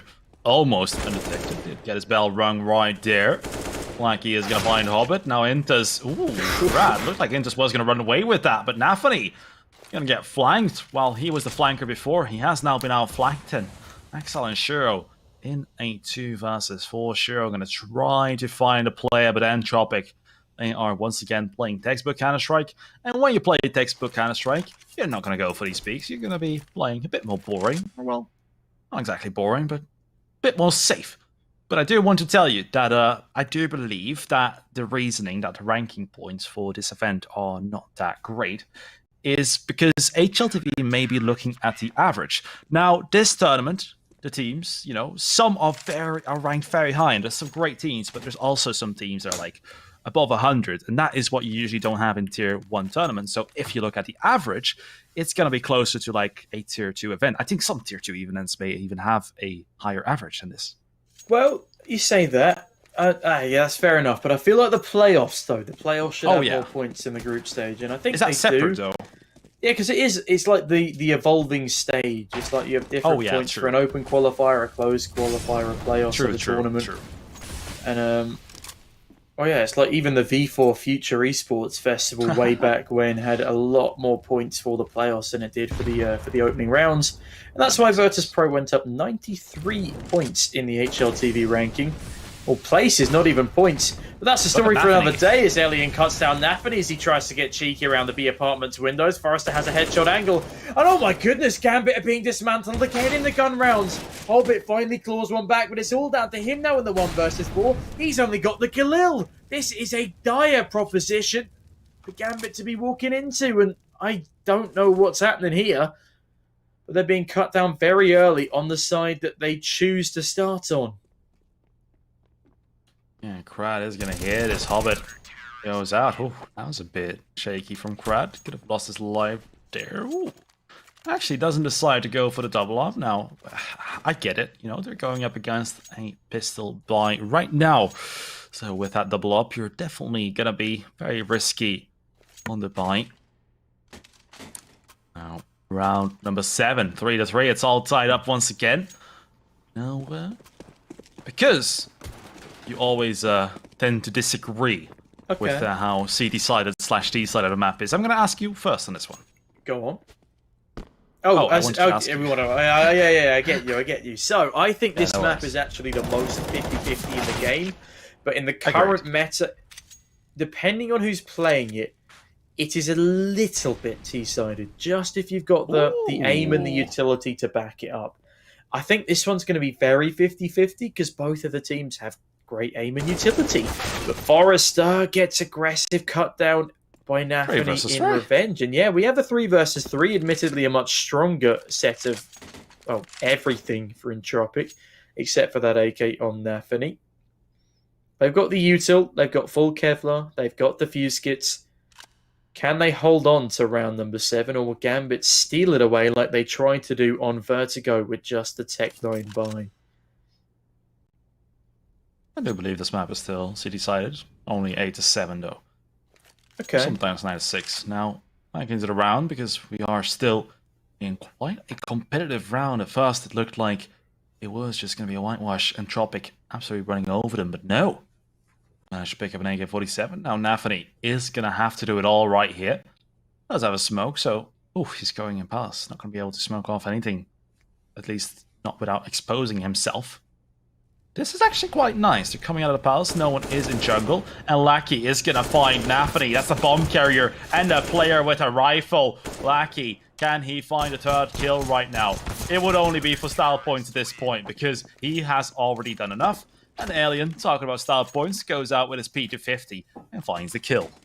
Is it so? It's a higher kill reward for a P250, which is why he's probably done that. Right, yeah. Because it's 100 on the AWP and 300 on the pistol. It's also easier. Yeah, I'd say not at that range, but I understand why he wants to get that extra bonus cash. He is the AWPer, but he does also have 9k, so yeah, you know, it's probably a combination of the two.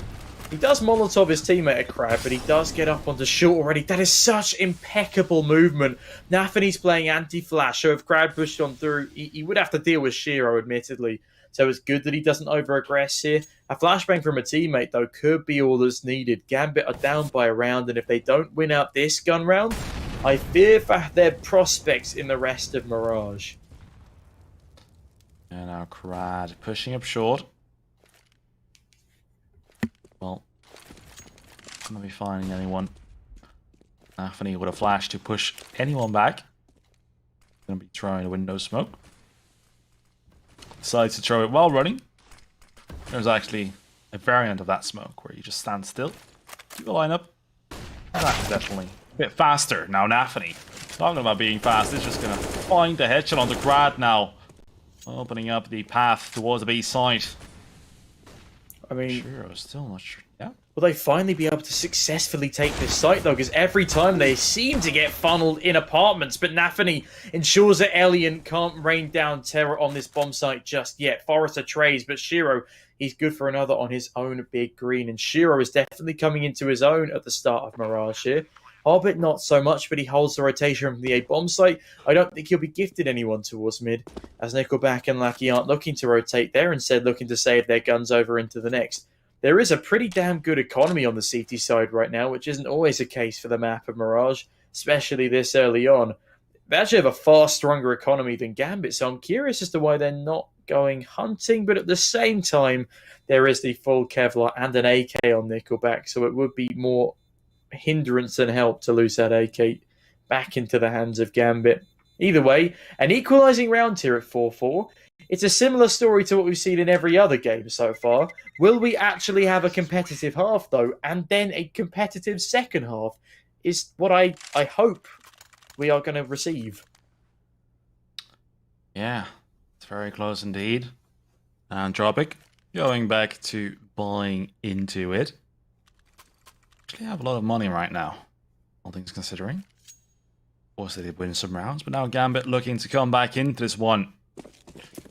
Absolutely identical buys on either side. Of course, we do have the CT rifle on Entropiq and 1 AK onto Nickelback, actually. Gonna give him some juicy one-tap potential. Now Nickelback is gonna use exactly that and try to peek into middle, but look at the damage that has been done to Alien and Crad. That is terrible for them. Our teams only have to go for body shots. You can see right there, Hobbit wasn't going for the headshot right there. Actually bringing truth to my theory right there. Yeah, and also Hobbit survives the onslaught, meaning that Nickelback could be in the danger zone if Hobbit clears the angle. Molotov in from Nafany could be great. Instead, it's Inters to find Crad, and Entropiq are slowly crumbling in round number 9. Will they be able to fell the bleeding, stem the wound?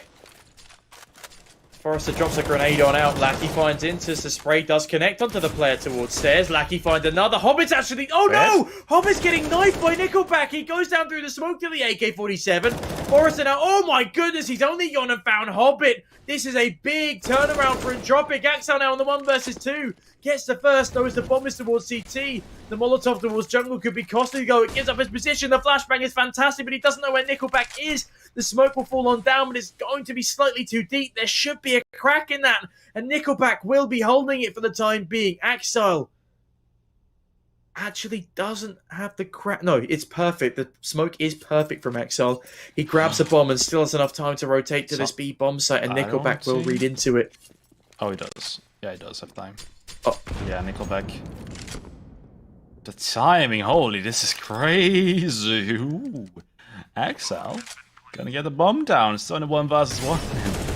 Nickelback looking like he was gonna catch him off guard, but no. His window of opportunity has passed, and Axel runs away with round 5-4. And what a beautiful clutch, and just goes to show how good this guy is, how many rounds of CSGO he has played to know the exact timing on that. Yeah, it was like perfect. A millisecond, could have ruined it. And he slows down at a point as well, just to check towards a murder hole. That was perfectly timed, that grenade. It does chip damage, and it allows the kill to be even more easily. You said his window of opportunity was fading. He perfectly pre-fires a window as well from where the Molotov comes I over. mean the CT. As in Nickelback's window of opportunity. Yeah, his window of opportunity faded right there when he couldn't find that kill. That's what I meant. Yeah, no, that's fair enough. And also, he gets caught with a Molotov in his hands. After the bomb has just been planted, it's probably not the best idea to throw a Molotov in, because you know, you are going to get caught out as they readjust their positioning. It's very rare that the T's, you know, sit on top of the bomb once it's been planted. They often try and find a much safer position. The rotate was pretty fast from the rear flank, but it just wasn't fast enough, and a very, very great clutch there from the Gambit boys. Can Entropiq pick themselves up off the back of this is the question. Definitely the question now. Alien peeking into middle. Gambit looking to go towards the A site, it looks like. Okay. The ramp. Gavin just holding the pass push. Everyone is just playing this one so damn passive. No one wants to give away round or give away an opportunity to take the round. Yeah. making sure no one is going to be pushing that power smoke. We've seen crazier stuff happen. I don't think Gambit will be doing that. We'll have Stewie 2K on their lineup now. Hobbit. Tagged down to 87 HP. It does look like the Executor is coming in right here. Nice nade coming in. But the nade is not going to find a kill, and that is what matters right here. Gambit running in. Nickelback finds the first, but it's good round here for Gambit. Oh, Shiro. Oh, but Elian, though, he's got his eye on the cross. He sees one. That's a brilliant shot to Nafany. At close range as well. Barely a single moment to react. Shiro, though, traced back onto Forrester. Crad claws another one back as he's getting spammed down through the boxes. Alien coming in towards Connector here. Could be a huge factor. Shiro from the sandwich. Decapitates good old Crad, and Alien now pushes on in with the ult, but he gets spotted. The barrel. As Shiro guns him down through the smoke, and Gambit find their sixth.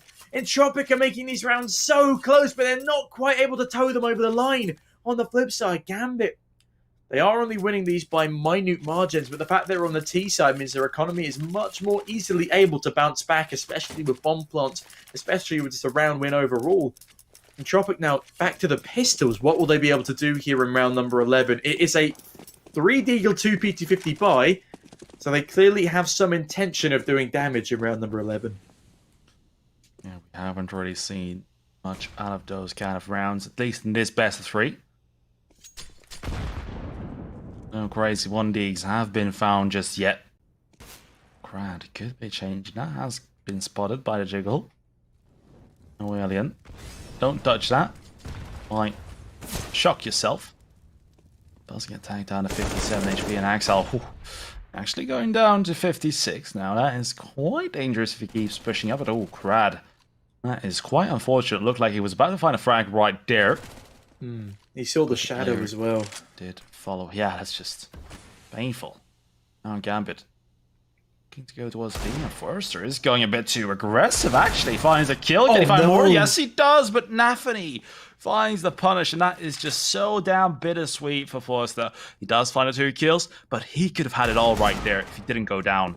Shiro just hits a blinded AWP shot onto Crad. That was nuts with the reaction speed. I don't know how he's even able to flip around that quickly. Hobbit has now been given the AWP, and the AWP was dropped towards apartment. It has since been recovered. Shiro finds a frag onto Nickelback, leaving Lackey in the 1 versus 3. But I don't know if they'll expect him to be this fast on the flank through apartments. Shiro doesn't even check it. Does a bit of chip damage as he spins around 90 degrees. Hobbit, though, watching the angle with the AWP, could be good for the kill onto Lackey, and he will be. Denies Entropiq anything here. And I feel like this game is a lot more competitive, although the scoreline is still 3 in favour for Gambit. Entropiq, they are desperate to win this game and stay in the upper bracket of the RMR. Because, I mean, that would be huge for them, and also would net them a lot of juicy RMR points in the process. Yeah, you can honestly not really judge the competitiveness of a game by the score, because a game, I mean, the score could be 13-2, but just imagine if the team with 2 rounds, just every single time they can't close it out just by a little bit. You know, it can still be 13-2. Sometimes you just can't close out the rounds, and that just goes to show 7-4 doesn't look though close, but the rounds definitely have been. I mean, sometimes it's all down to a half switch, you know? You've been making the rounds so competitive. Like, you're on the T side, you bring it down to the 1v1 every single time. Like we have seen earlier today. That's what Spirit were doing. They were managing to bring it down to... In fact, no, Renegades on Inferno is the best example. They were winning, like, heavily on their map pick, but only by, like, a single player each time. And they were on the CT side, so as soon as the T's picked up a round, their economy just crumbled. And, it completely flipped on its head. They got to like an even scoreline. The opposition even overtook them at one point, and then Malta found a 1 versus 4 race, and that's a story for another time. But yeah, it's just so difficult sometimes to find your footing in a half. When the half switch comes in, you finally deal that killing blow. All the momentum shifts in your favor, and you're able to start running away with things on a comeback. And this is what I feel like this game is going to be like. Because Gambit at the moment, they're looking really strong, but this is the side that they've chosen. Entropiq are keeping it very competitive, but if they were allowed the free reign of the T side, I think we're going to have a very competitive second half. Yeah, and can you believe it? We've started our first best of 3 of the day. 12 hours and 13 minutes ago. That's just absolute insanity. Now, I did get a break, of course, but still pretty crazy stuff. Now, Alien is going to find an entry onto Shiro. That is also quite crazy, especially with Yob. A fully nice player with Opera. A good Opera. Yeah. Better way of wording it. Now, Nickelback here. For short is going to make sure that no, it's going to be peeking him. Actually does want to perhaps go for the aggressive peaks. Doesn't quite look like he was actually using a scroll wheel. Well, scroll wheel gang unite is what I like to say. I am a scroll wheeler. Because, me too. Yes, we love scroll wheels. Yeah, we love scroll wheels to switch weapons. It's totally not for noobs, as you can see. You just saw a pro do it. Yeah, I do often die because my scroll is actually really broken on my mouse. That's why you're not a pro. Yeah, this is true. The pros don't have broken mice, for the most part anyway. We have seen a couple of tech timeouts for uncharged mice. Also, we've seen Crad falling to Inters. As you said, Nafany finds another onto Alien. The utility is perfect, but they actually force Lackey into a fight with Nafany, and Nafany loses it. The grenade is fantastic. Inter seals the deal. Nickelback sees one in the palace. Another flashbang will aid him in his endeavours. Forrester from the short, though, doesn't realise Hobbit's already on the B site. This whole thing was a ploy. And now Nickelback either has to try and go for the 1v1 on B or just save the M4. And I think he wants this 1v1 fight with Hobbit. He's hurtling his way towards the B bomb site, but why are the A players not rotating? Gambit, the bomb is on the other side. You've got to start rotating now. And Inter seals the deal onto Nickelback. They catch him off guard. And an 8th on the board now for Gambit, as Entropiq are still, keeping things relatively competitive, but not enough for them to put another round on the board. 8-4, very convincing for Gambit thus far. But Entropiq are back down to either an eco, a force, or just the pistols. Yeah, Entropiq. Oh my, oh my. Hot topic really for was, Entropiq. I was really rooting for them, but at this point, it's really just starting to look like Gambit are just the better team. And in the end, they are just the better team. And for Entropiq, the fact that they were... Hey, sorry, Entropiq. I'm sorry for hurting your feelings, but in the end, I still feel like Gambit, they have the experience on their side? Yeah, they have more experience. They have accomplished more. I was trying to look for an exact word, but especially when you do that, you end up not finding the word. But hey, Gambit, they have just accomplished more, and they're just, in the end, they're just a better team right now, I feel like. In time, that may change, and Entropiq have a lot of potential. They've done pretty crazy stuff already. Lots of things they can be proud of. Even finding a map against the #1 team in the world is insane in itself. Now, they can still win this game, of course. I mean, I may just be jinxing Gambit at this point. Ooh. But in the end, I'm just proud of them. I mean, both... As like...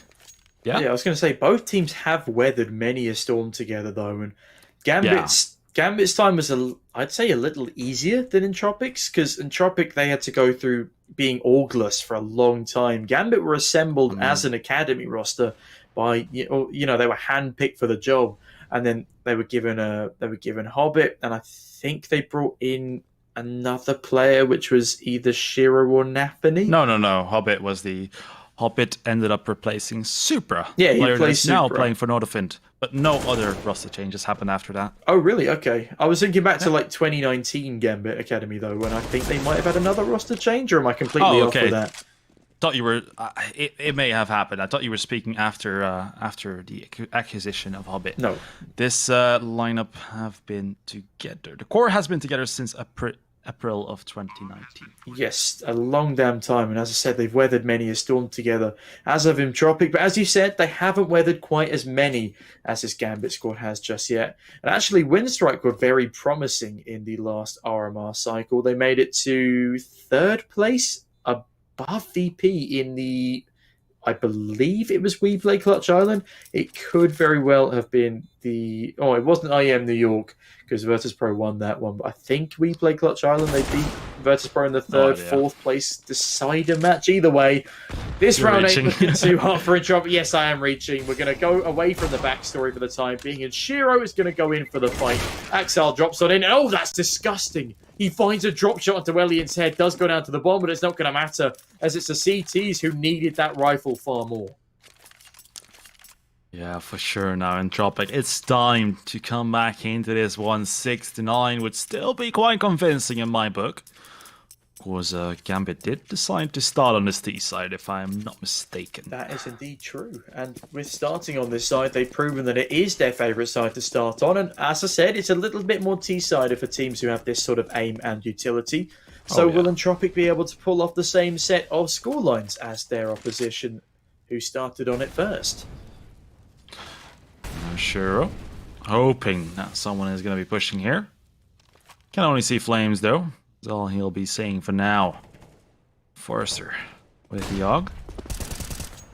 Ooh, Crad, that is stylish. It's a flying Crad. I am loving it. Flying Crad indeed. This time not the Flying Dutchman. It used to be Chris J in Tier 1. Now, Anthony.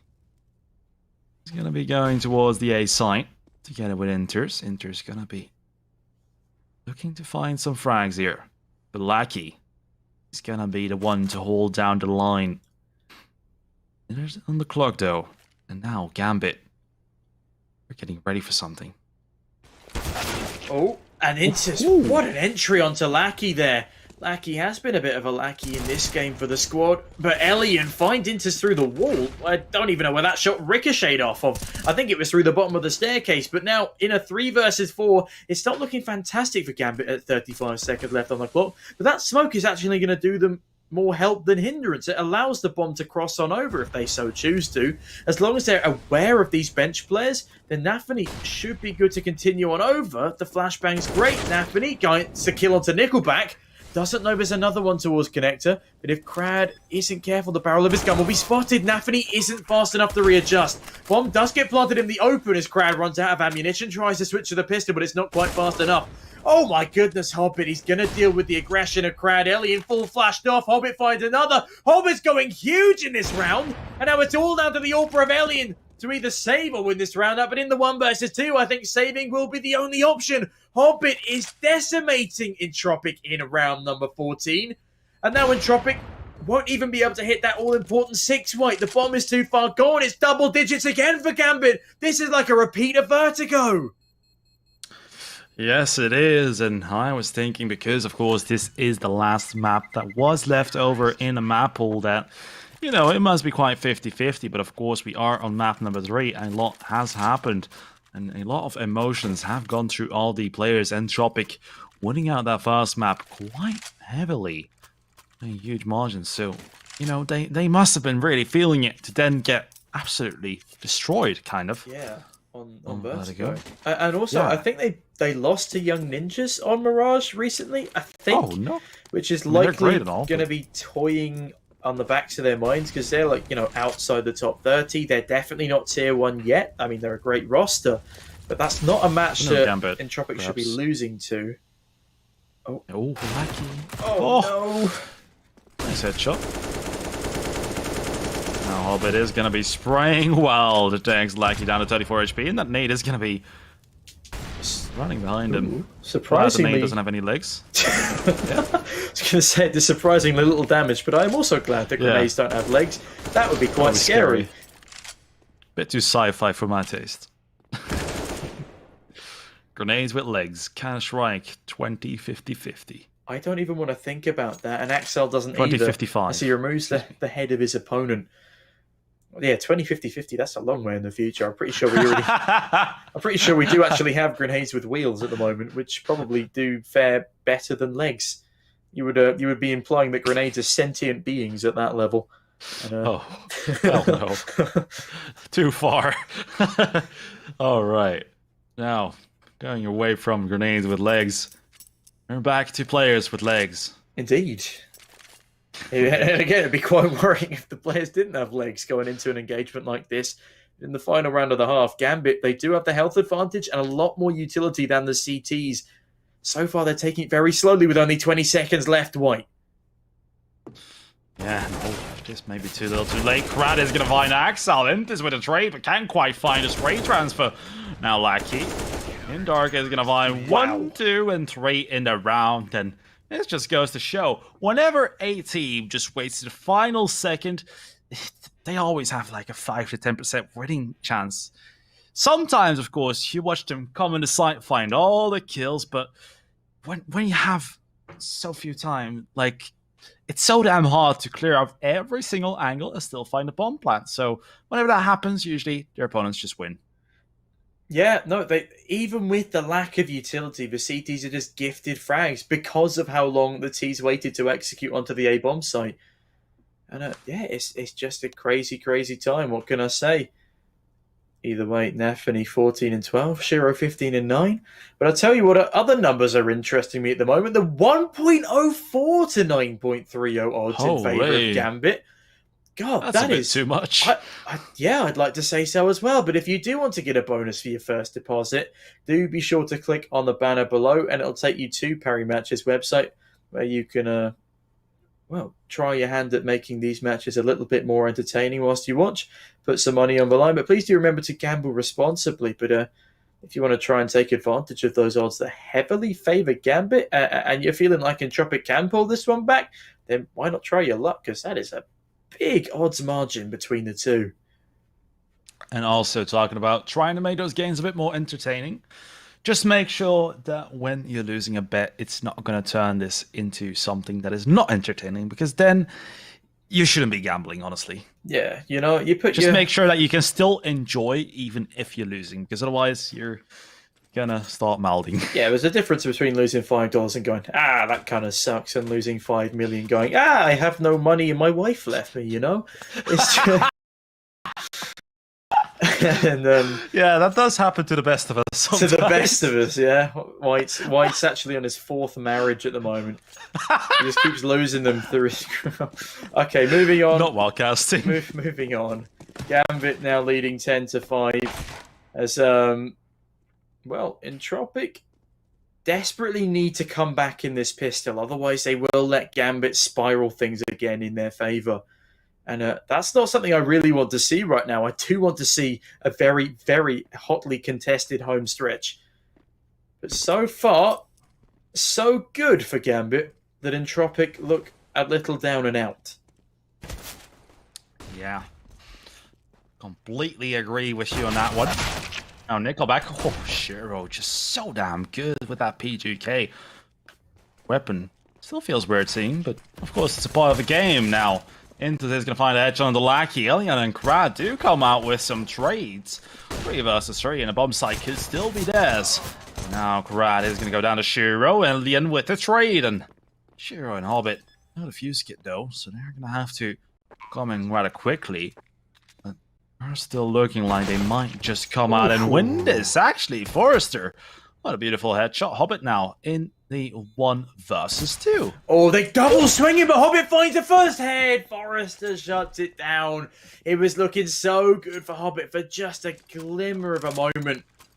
But I'll tell you who it's not looking for. Nickelback going 5 and 12. That's something that needs to be patched up quite quickly. Shiro on the flip side, 17 and 10. This is the Shiro who is registered as the top of the team for Gambit. A 1.26 rating coming into this game.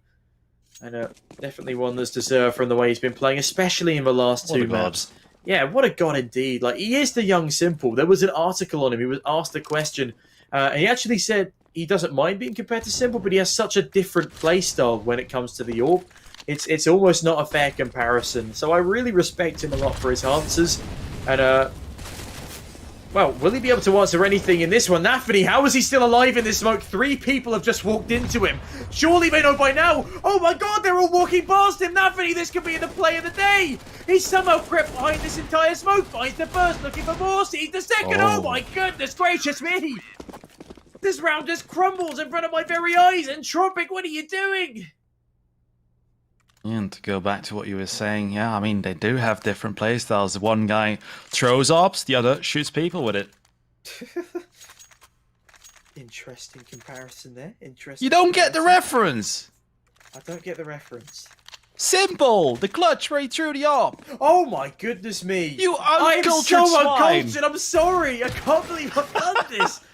Oh, that is such a memorable moment. It was the... Oh, I'm sorry. See, it doesn't have a graffiti, so I can't remember it, you see? That's my excuse. Only graffitis. Yeah, only graffiti. See, if you'd said simple jump, like falling quickscope, that would have been another story. True. Lackey... Oh, it's actually a no-scope, not a quickscope. See, I am an uncultured swine. God, I'm sorry, White. To all the people watching at home. Oh, I have to shout out my Twitter to get hate now.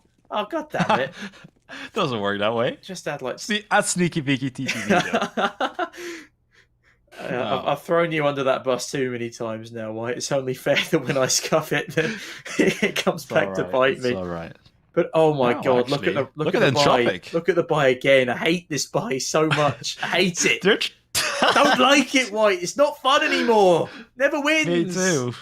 I mean, Lucky did get to 1D, and now they're about to go towards his ace side. But yeah, him. this buy, it would be nice when they had utility. Now, Hobbit is going to find Forrester. Look at the HP, though. This could be quite lethal. But yeah, the fact is, Entropiq, all right, you guys are going to find a kill. Find another. Sure, but there is no utility. There are no smokes. A Shiro is just going to find a kill to Crad right now. Lucky and Alien now in a 2 versus 3. And I do have to agree. What is this buy? Come on, guys. SMGs, Tech 9s. The Eagles are really working out right here.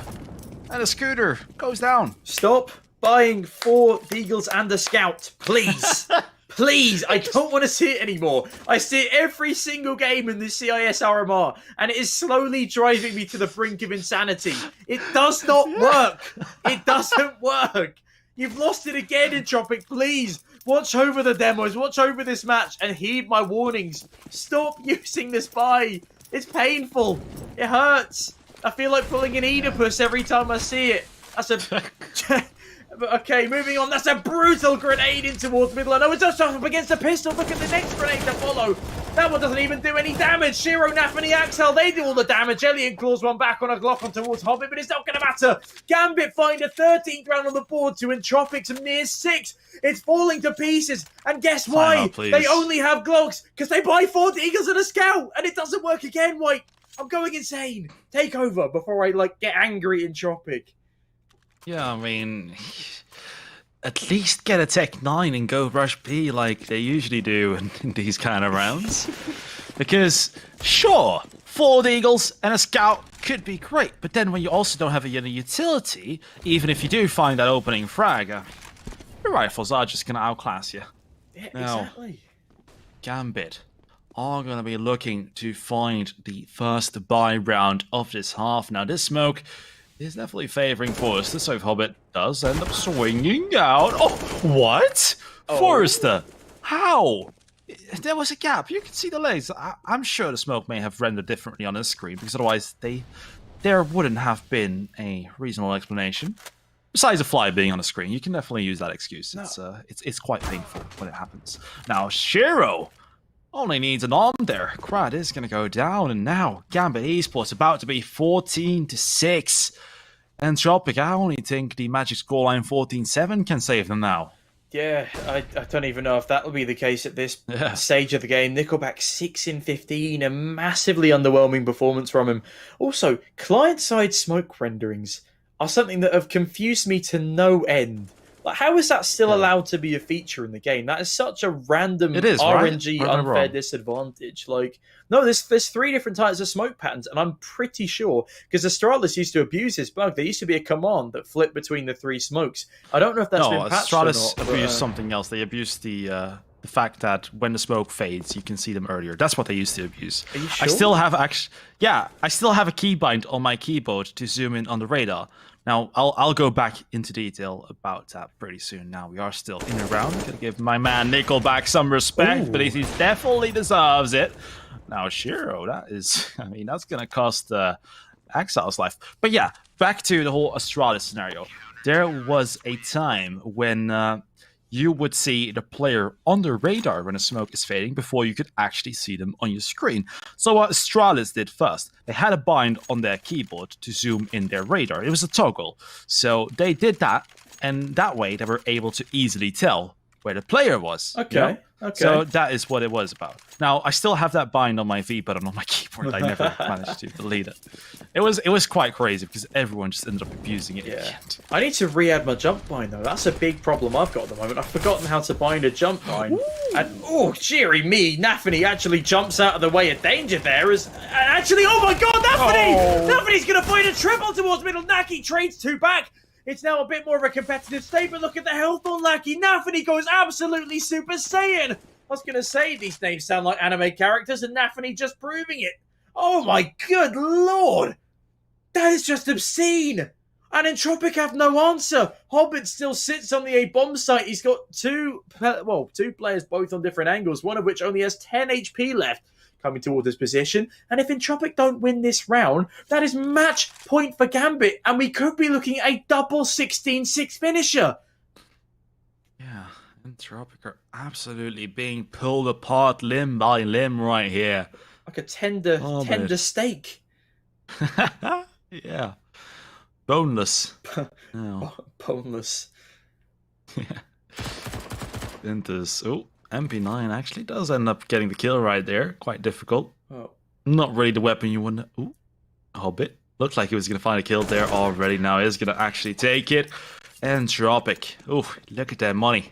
Yeah. Not the best. Perhaps they should get a scout and 40 kills. Oh dear, no. Not quite boneless, but a lot of broken bones. And I feel like I'll have a broken mental state if I do see 4 Deagles and a scout. But see, this is the force buy they could have gone for instead. 3 Mac 10s. Admittedly, they wouldn't have as much utility as this, but at least they would have been able to get more done than just Desert Eagles. You don't need the head armor. Kevlar is a, maybe. But you can get a lot more done with an unarmored Mac 10 than you can with an armored Eagle in a situation like that. However, look at Entropiq. They're going hard and fast towards this B bomb site. It's not something we've particularly seen them do just yet. And as soon as I say that, a gorgeous Molotov comes in towards the apartments, knocking off any presence there.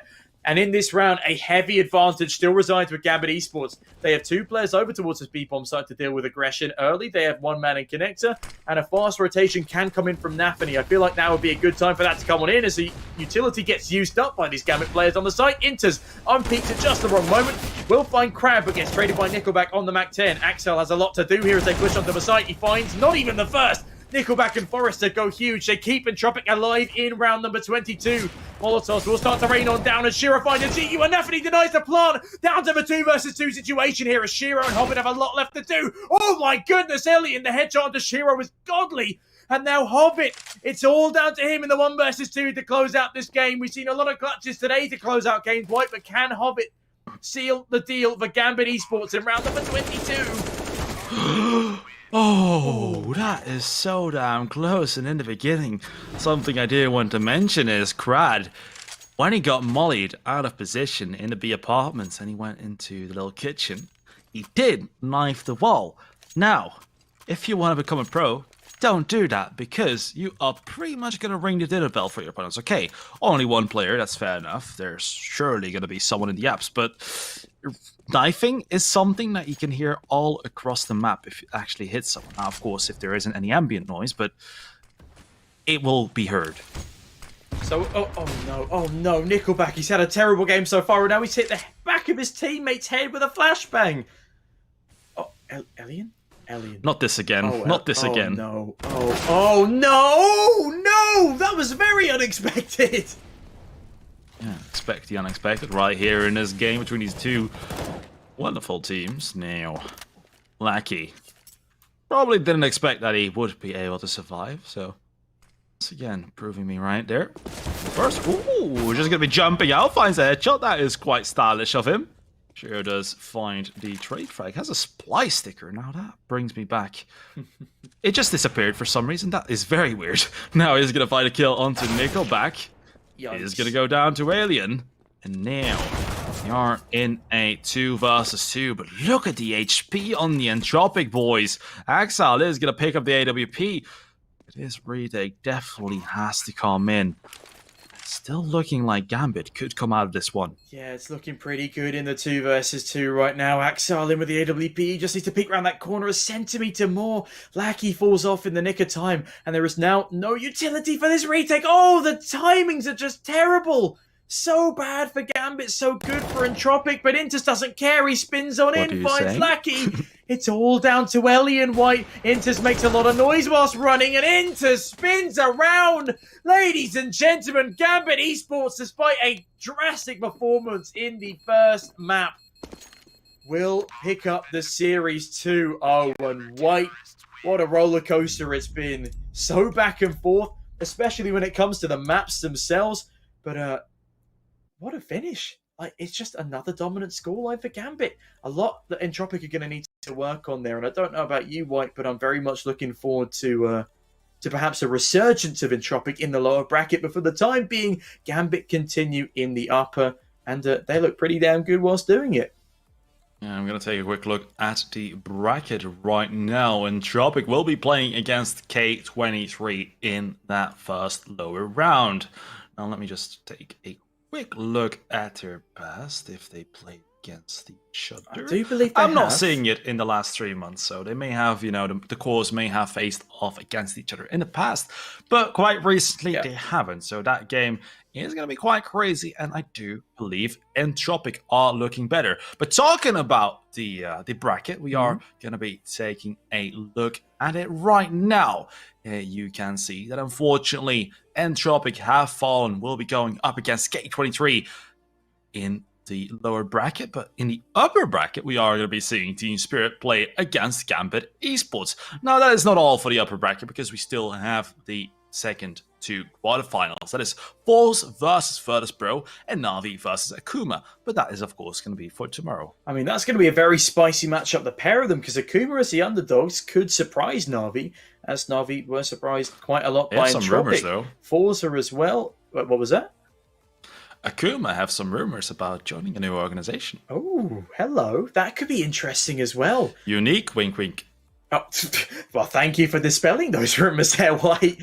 As Forza and Virtus Pro looks to be a pretty spicy rematch as well. I'm not just saying that because I'm a VP fan, but this is Virtus Pro's chance to prove themselves. They're not as lackluster as they've been making me feel lately, supporting them as a fan. But no, I'm very much looking forward to the Na'Vi Akuma game, because Akuma are such a sort of hidden talent. I believe it was either me or you who casted them recently when they were under the Wait for Tag insignia back in number 1. Yeah, so they've come from they won that. the middle of nowhere, winning the number 1 league, thing. And well, yeah, they've gone from the number 1 league, which is what a Benelux sort of regional tournament, to now bring it to the top 8 of an RMR event, like a guaranteed top 8, which is really crazy, a huge step up.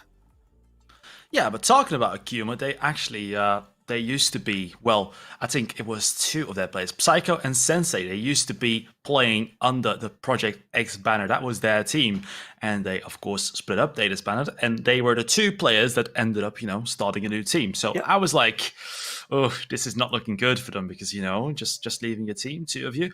But they actually are the team that now came out on top. I don't even know how the other guys are doing right now, because Akuma, they are looking godly, and I would definitely understand that another organization is going to be picking them up, or well, an organization, because I don't think Akuma is an actual organization. Nice logo, though. Yeah, decent logo. I mean, they were Wait for Tag before, though, so I'm assuming that Akuma is an organization that picked them up. No, it was a change. Was it? I'm just going to check for you real quick, but I was actually in the Liquipedia Discord when that happened. Don't ask me why I'm chilling there, but I did see that. It's just a name change, just a nice little logo.